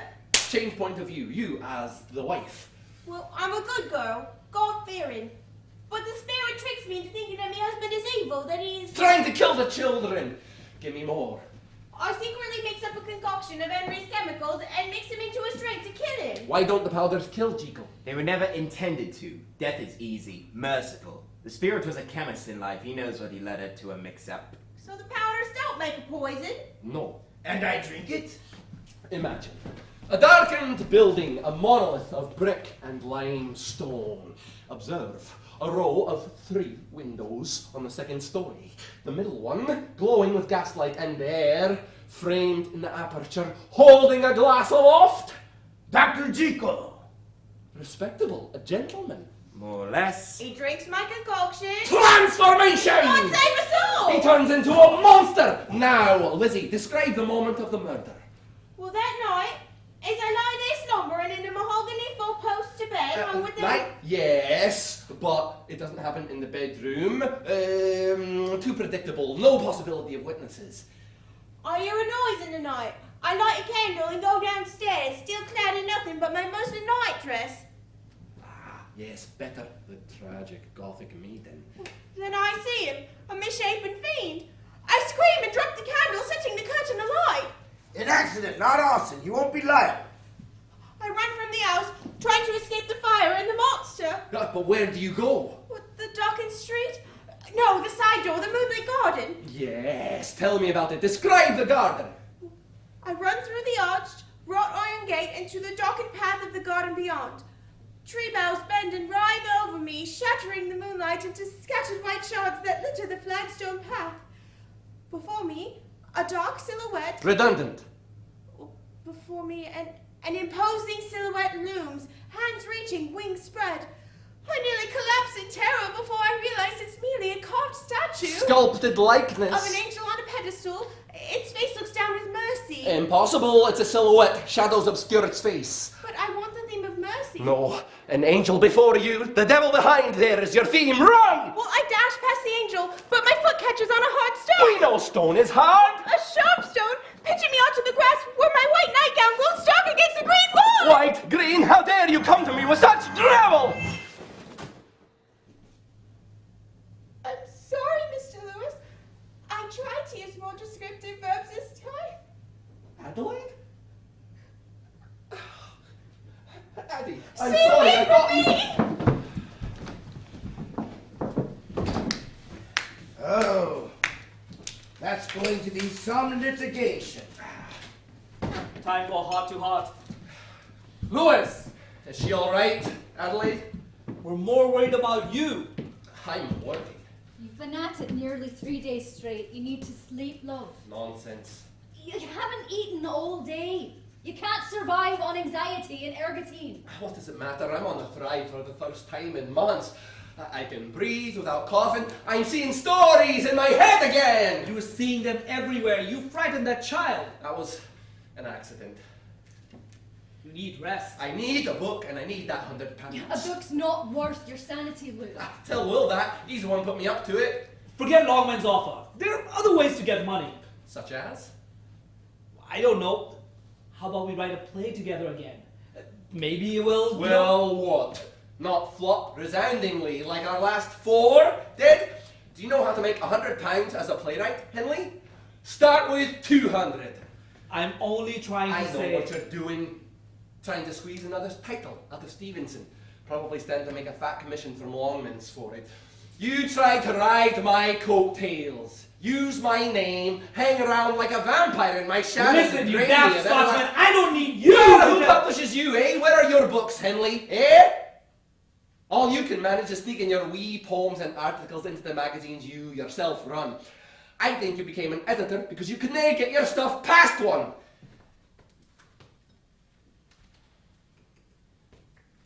I think it's time I return to London. Aye, perhaps it is.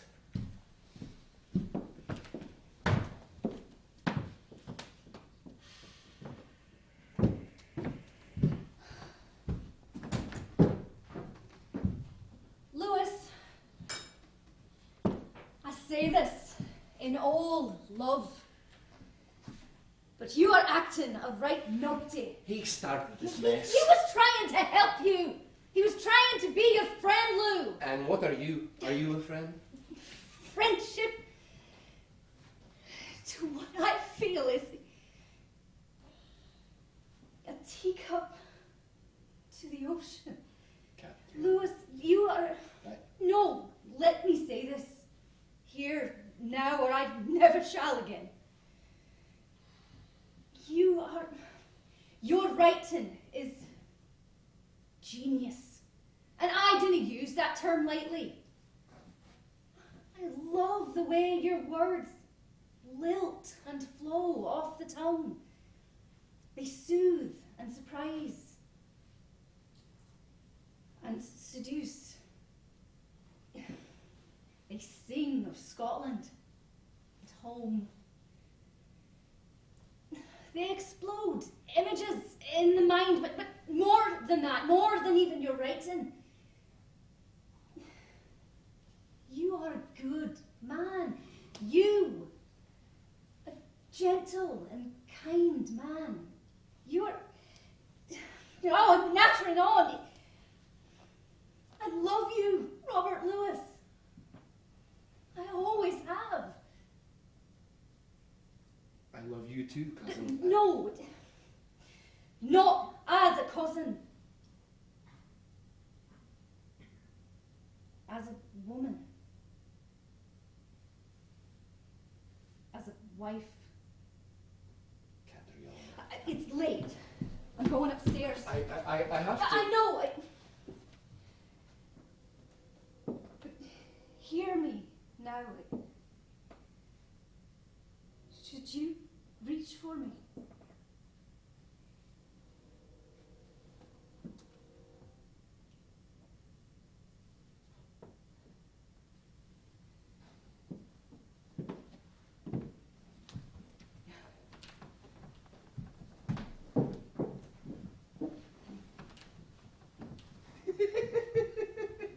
Oh, poor divided soul, stretched on the rack between remorse and pleasure. Oh, I wasn't. Oh, gazing longingly up the stairs, Lewis. You don't know me. Don't talk. I am your own countenance substituted. I better stand for the lower elements of your soul. You're an invention of my mind. A brownie in my little theatre.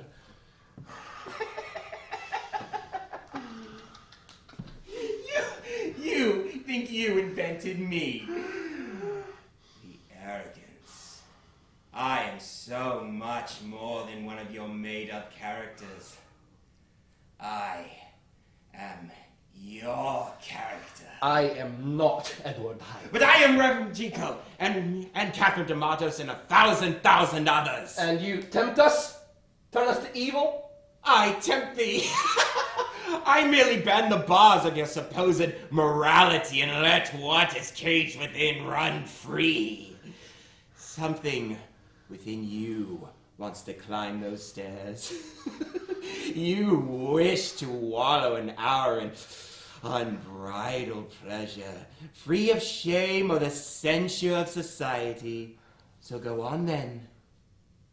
Leave me be! I'm no adulterer. I'm not evil. I am myself indifferent, honest, but yet it could accuse me of such things that it were better my mother had not borne me. I'm a good man, aren't I? A good man? Just today, you assaulted poor Adelaide, spurned Henley, yearned after sweet Catherine. Hardly cricket, old chap. Cricket? Yes, she'll know. She'll tell me. I have to show this to Fanny. This, then, is the last time, short of a miracle, that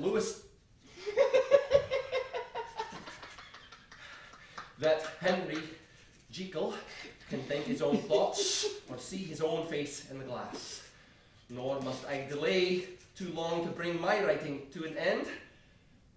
This is my true hour of death, and what is to follow concerns another than myself.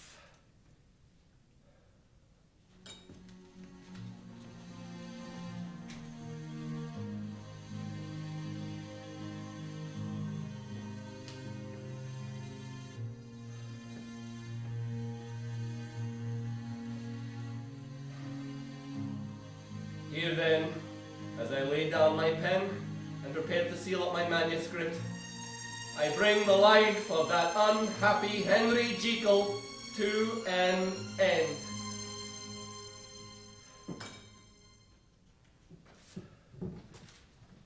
Hello? Catherine? Well, I was just leaving. I need you here. Need me? For what, Lewis? A punching bag? A coattail rider? What am I to you, Lewis? Deny you can, after all this time. You're my rock. Mate, my anvil, upon which I hammer and pound my daft ideas, and sometimes my thick skull, to mould them into forms I could nae ever shape alone. You spur me to deeds I'd quail to dare, Will, and I'm a better man because of it. What's Henley to Stevenson, he asked? Only everything I wish I was. That's who you are. And you're an ass. Aye. And you're my best friend. You're leaving then? No. Aye, he is. For the Excelsior. What? Why am I going to the hotel? It's done. I finished it, Will. The whole book. Just wrote the last line. You wrote an entire novel in 3 days. 141 sheets with corrections, perhaps 30,000 words. You're a madman. Aye, Oh, are you alright? I will be. The case of Dr. Jekyll. It's pronounced. What? Never mind. Your way's better. The case of Dr. Jekyll of London and the strange travelling companion, Mr. Hyde, who haunted him. How his body was possessed, how he fell into depravity yet returned to virtue. The whole witnessed by the lawyer Otterson and set down by Robert Louis Stevenson. It's a working title. I'll take it to Longman's myself, first thing tomorrow morning. Not ready yet. But you said... Fanny is at the hotel. I need her to look at this. If it gets past her, I know it'll pass muster. Fanny! Lou, I don't think her opinion If matters. you need a reader, I am here. Will's here. Use us. But please, Will, take this to my wife.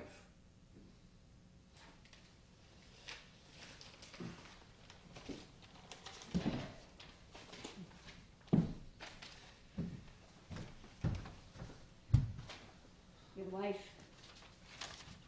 I've made a fool. Catherine! I wrote a dedication page as well. To Catherine de Matos. It's ill to loose the band that God decreed to bind. Still, we will be the children of the heather and the wind. Far away from home, oh, it's still for you and me that the broom is blowing bonny in the North Country. Thank you, cousin. You shall always be my... Louis!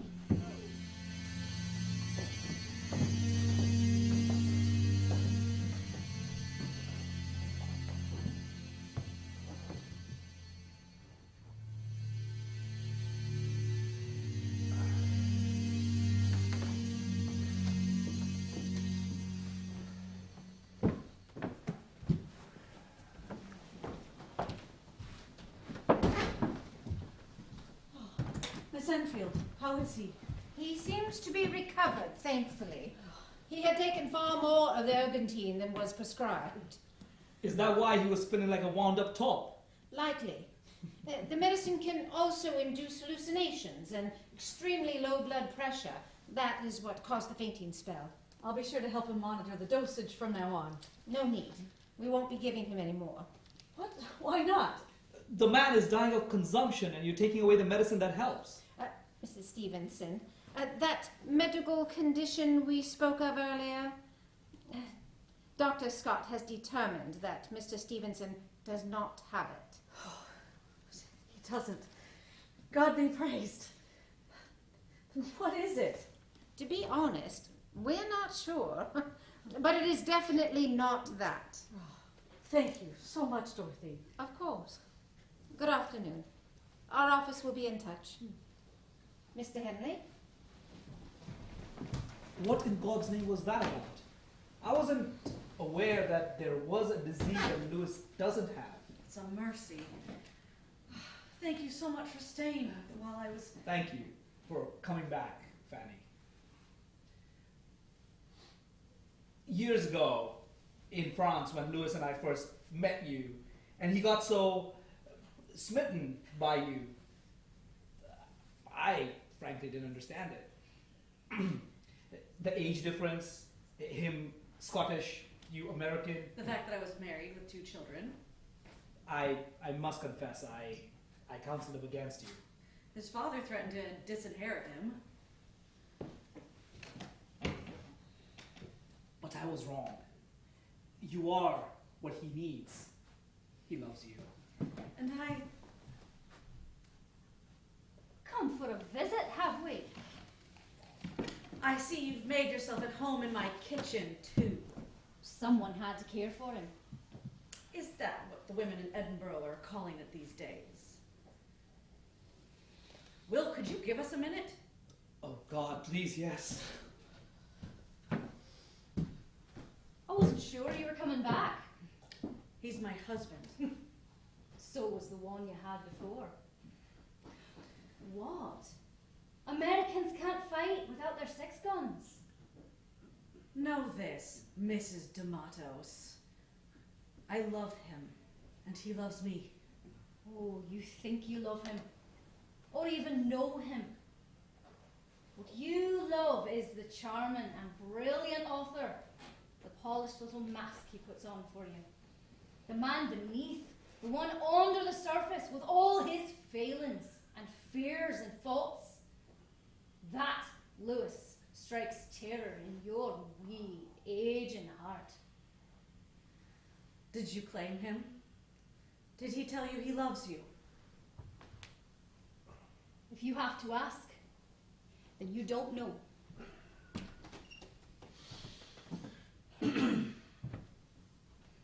Cousin, here's a hot meal. I'll put it on the dining table for you. I think it's time I was getting back to London.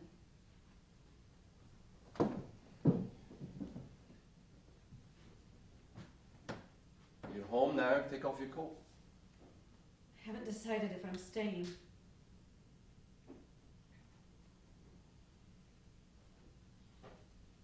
I knew the book would bring me back. I came back because I'm your wife. And because you collapsed. I was... Again. Yes. Is this to be our life, Lewis? I finished it. I read it. I thought you'd be more pleased.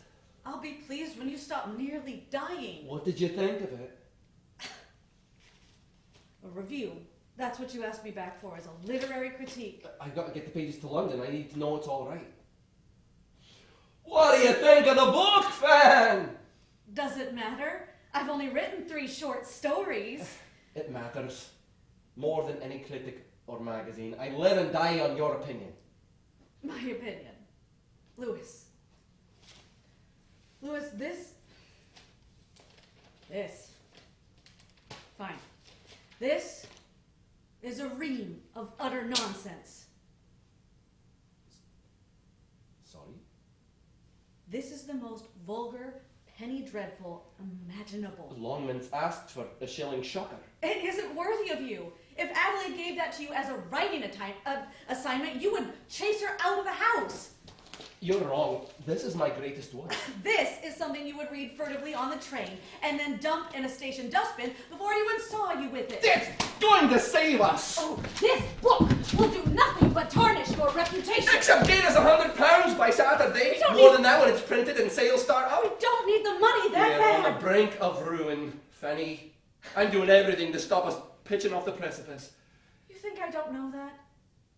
You think I can run a household without noticing that inconvenient fact? You never mentioned it. No, you never mentioned it. Because you didn't trust me enough, Lewis. Love is trust. I trust you. Then don't let that story leave this house. But I'm going to send this to Longman's and I'm going to cash that check. Try it, and I will burn it right here. So help me God. Fanny. Fine. Just put down the candle and tell me why is it such unmingled wretchedness. Sit.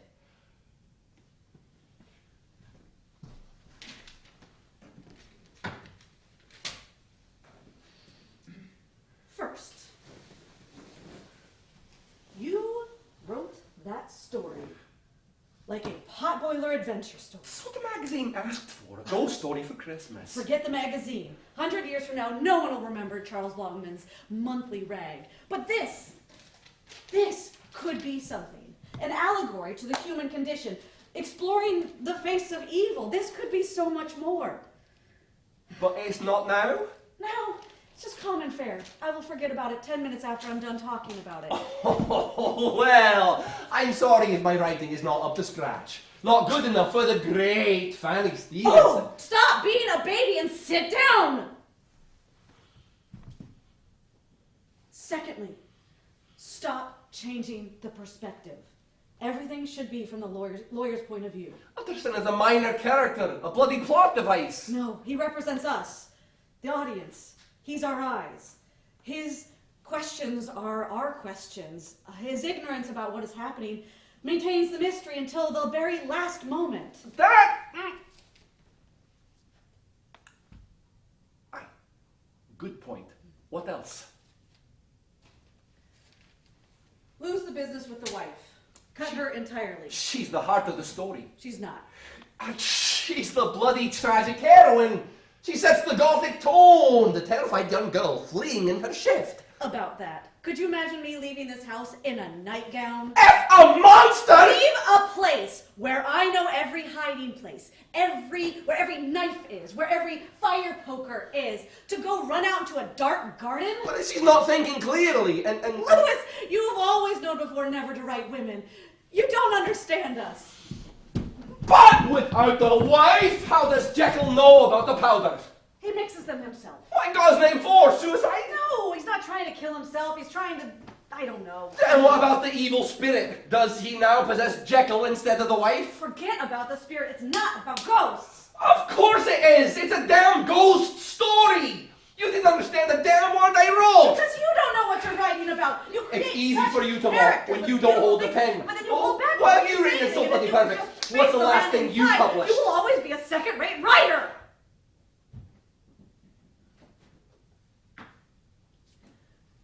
Thank you for your insightful review, Louis, madam. I didn't mean. Oh, coward!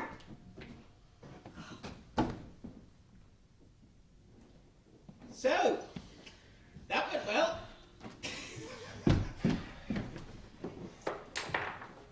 What do you seek in the powders? To be rid of you. I've got a fever, a canker, the traitorous part of my body betraying me. You're a disease and nothing more! You think medicine will cure me? That a double dose will turn you good? I lie caged in your flesh, where I mutter and struggle and press to be born. I am knit closer to you than a wife, closer than an eye. And in every moment of weakness and in the confidence of sleep, I will prevail against you and depose you out of life. No. No. Now what shall keep me at bay? You're already transforming. Can't you see it? You are the man at the window, writhing as the hypocritical goodness of your pathetic life is stripped away. Behold, the true monster. That's enough! Now, look you here, Louis Stevenson. You're within half a plank of death. And what's a long sight worse of losing your treasure in the other room. But you mark me. I stand by you through thick and thin. Back to back, says I. All is lost, John. My ship has found... Now that's your belly aching. You have a gash in your hull for sure. And we're taking water fast. But by gum, we're not done yet. I don't know what to do. Belay that! Stand to! Nah, I know when the game is up. I do. But we're not done. We're not done yet. Not by a long sight. So clear the decks for action and set a course for battle. Call up the crew, Mr. Silver. Let's finish this. Aye, aye.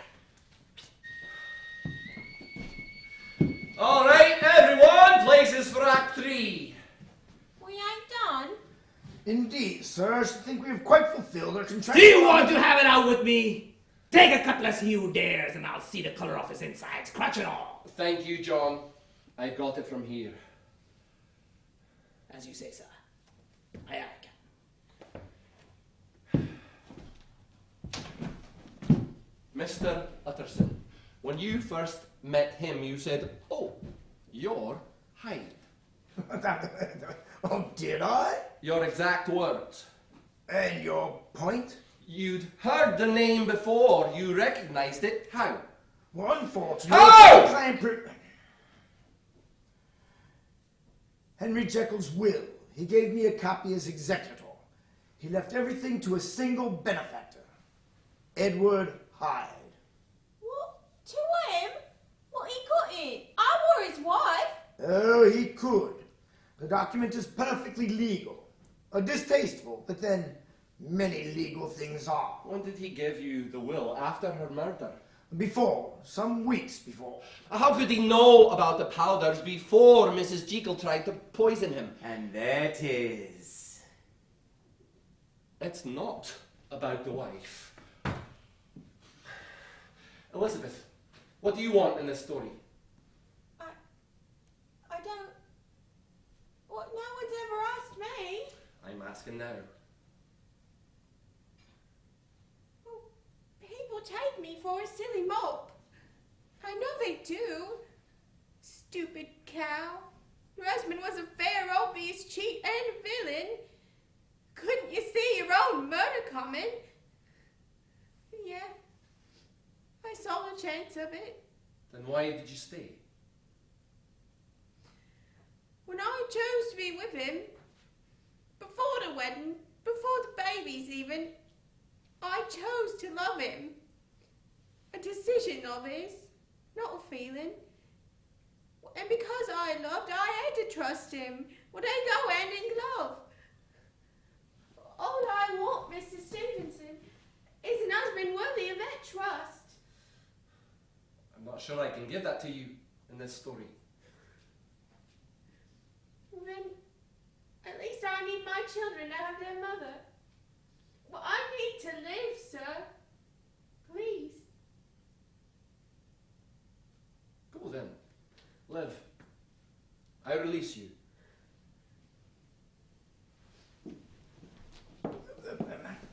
Allow me to clarify. So the ghost now possesses Dr. Jekyll directly.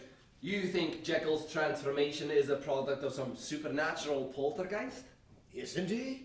To a dime novelist, perhaps. Not to me, think, Utterson. He comes from Jekyll's powers. Still lacking, but better. He is a strangling vine in the garden of Jekyll's mind. I know him of old.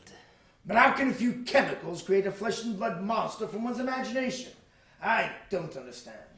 It's best that you don't, Counselor.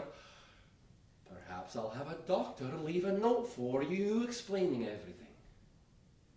That's all then? You've been very helpful.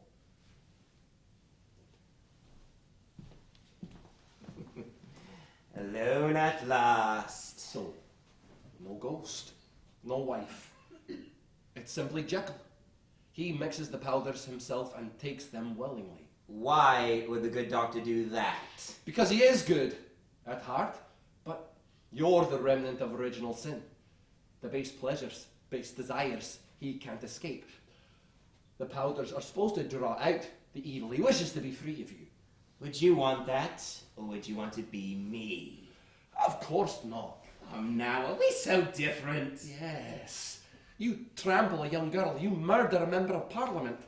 Allegedly. Page 43! Oh, and you've never wanted to smash a man's head in? Never been so angry to even imagine it? Never enough to run the risk of hanging. Are you so principled because you're good, or are you only good because you're afraid of getting punished?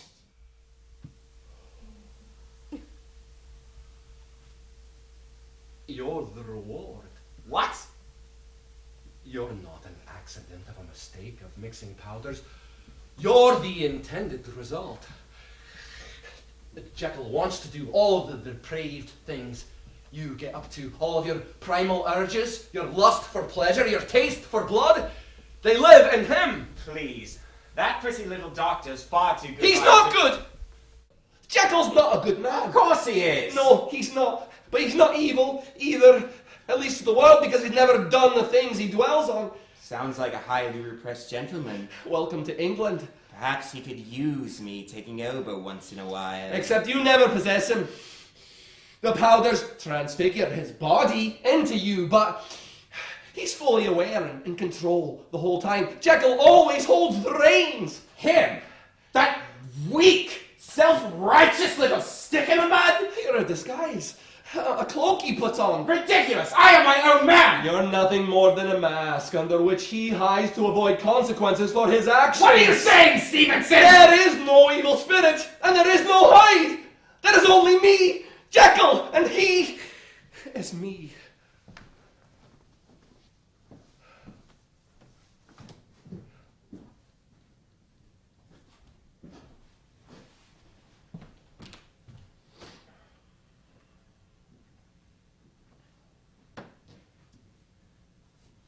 We're a pair, you and I. Those things I said. You never lied. Not once have you. Neither did you. Lie. A lie can be the truth one never spoke. The truth, then. In Edinburgh. Those women, how old were they? She. Just the one. Really. 20? She was willing? Enthusiastic. You paid her? Aye, of course. Are you shocked? I'm still here.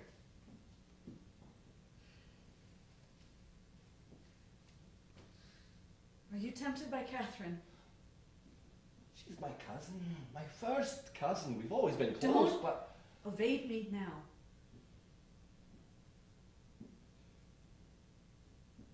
She drew my eye. I won't deny it.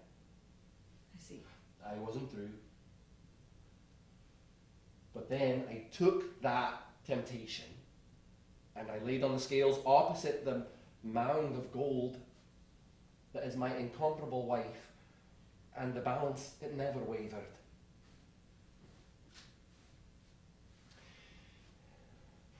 Is caring for me a burden for you? Truth now? Yes. Sometimes yes. Your sickness is so constant, I often forget the times that you're not. I am in a constant state of dread, jumping at every cough, worrying in the next one I'll hear a death rattle. And sometimes it's hard to see past the worry to feel like a wife and not a nurse. And I hate myself for it. I don't want you to. No, I wasn't finished either.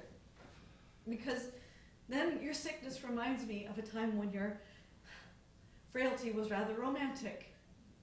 Romantic? You Yanks have a daft notion of romance. Do you recall the time that you came out to San Francisco to see me? Was it 78? I was still married to Sam. But when you showed up, you looked like a starved kitten, been dragged through a puddle. It's a look all true Scotsmen strive for. You modeled it to perfection. But when you showed up, when I saw you, all the feelings that I pushed aside, everything I told me was wrong, it just exploded in my heart. And so you took me in for pity? no, you are missing the point. There were two men in my life then. One who sailed across the ocean and beggared himself for railway tickets and pushed through pneumonia just to see me. While the other one, who fathered my children and claimed to be my husband, regularly found pleasure in another woman's arms. You had a world of body choices. I don't regret the one I made. Nor I. Come in here. Why? What's in there? The full truth between us. What are you doing?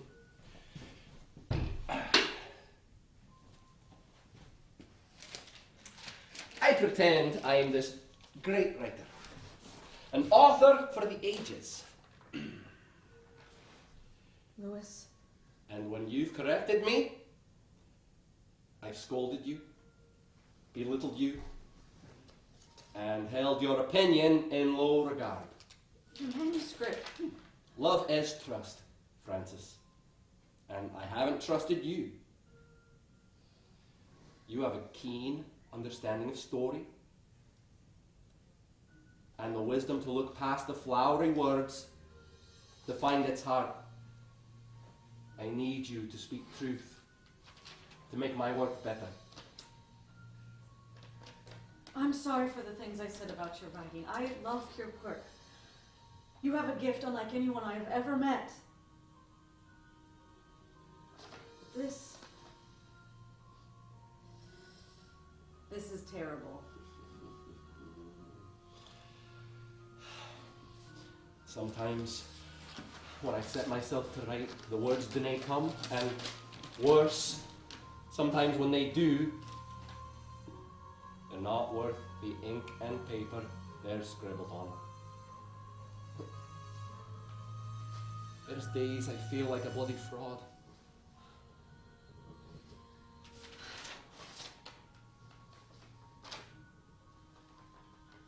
I know I'm years older and much more American than your friends or your family would have you with. Not as witty or educated as your friends.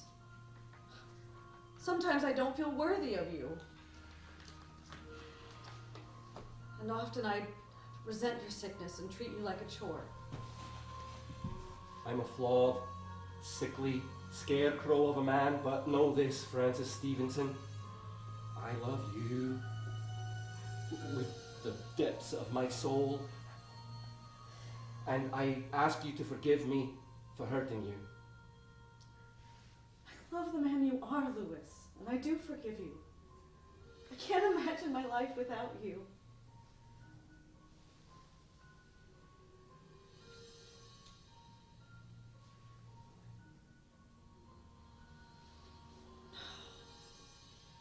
All that work up in flames.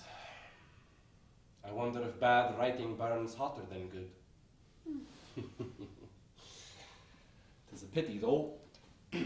Now that I finally understand Jekyll, there's no time to tell a story. Wait, what's today? Thursday? The 29th? Well, almost the 30th. It's near midnight. So then there's still more time For what? to rewrite it. Fanny. It's due November 1st. I can't write it again in 2 days. The 1st, that's Sunday. Will Longman's be open on Sunday? No, I suppose not. And they're not going to deliver the mail anyway, so that gives you Friday, Saturday, and Sunday, 3 days. 3 days? I don't know. You wrote that draft in 3 days. You can write a better one in the same time. I can try. But not in this state. Start fresh in the morning. Come upstairs, come to bed. Or I could get started now if This I isn't a democracy. I could use a good night's sleep. Who said anything about sleep?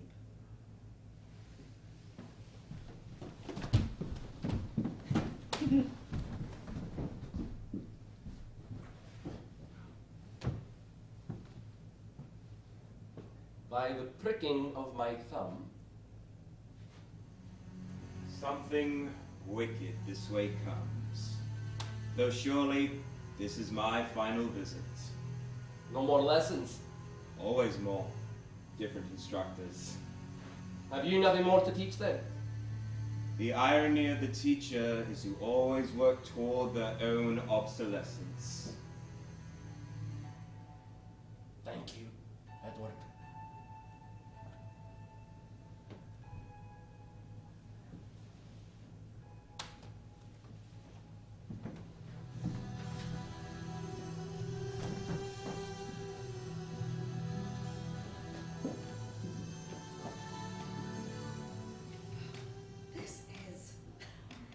This is lovely, Adelaide.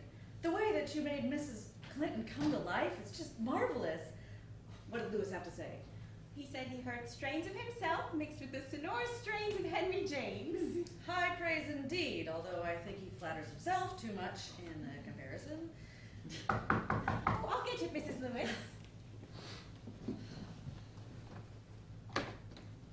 Hawkins! Long John. Mr. Henley, come in. Happy New Year. Happy New Year. Sorry to drop by unannounced. Nonsense. You're practically family. How are your holidays? Fine, fine. Hannah says 1886 will be the year we expand our joy. Is she?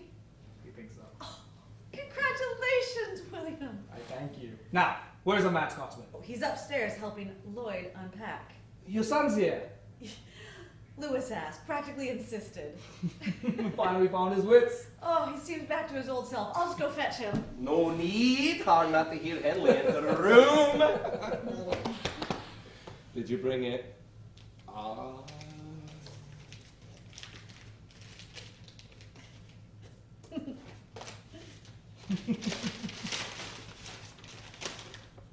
Oh, it's so beautiful. Strange Case of Dr. Jekyll and Mr. Hyde. Turns out Fanny's pretty good with the titles too. Longman says the thing is selling like mad. They can't keep it on their shelves. Oh, the check. That's... Good God, is this right? Every shilling of it. It's a sensation. Critics are trying to find new ways to say enduring genius.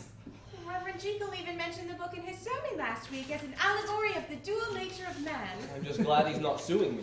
Made his name immortal is what you have done. There are rumors that the Queen has even read it. No.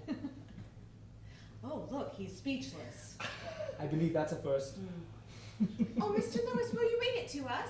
Yes! Go on, Stevenson, give us a reading. I have a kettle on. We can have tea and listen. Won't take a moment. Really? A reading? Please? Very well. If everybody wants it.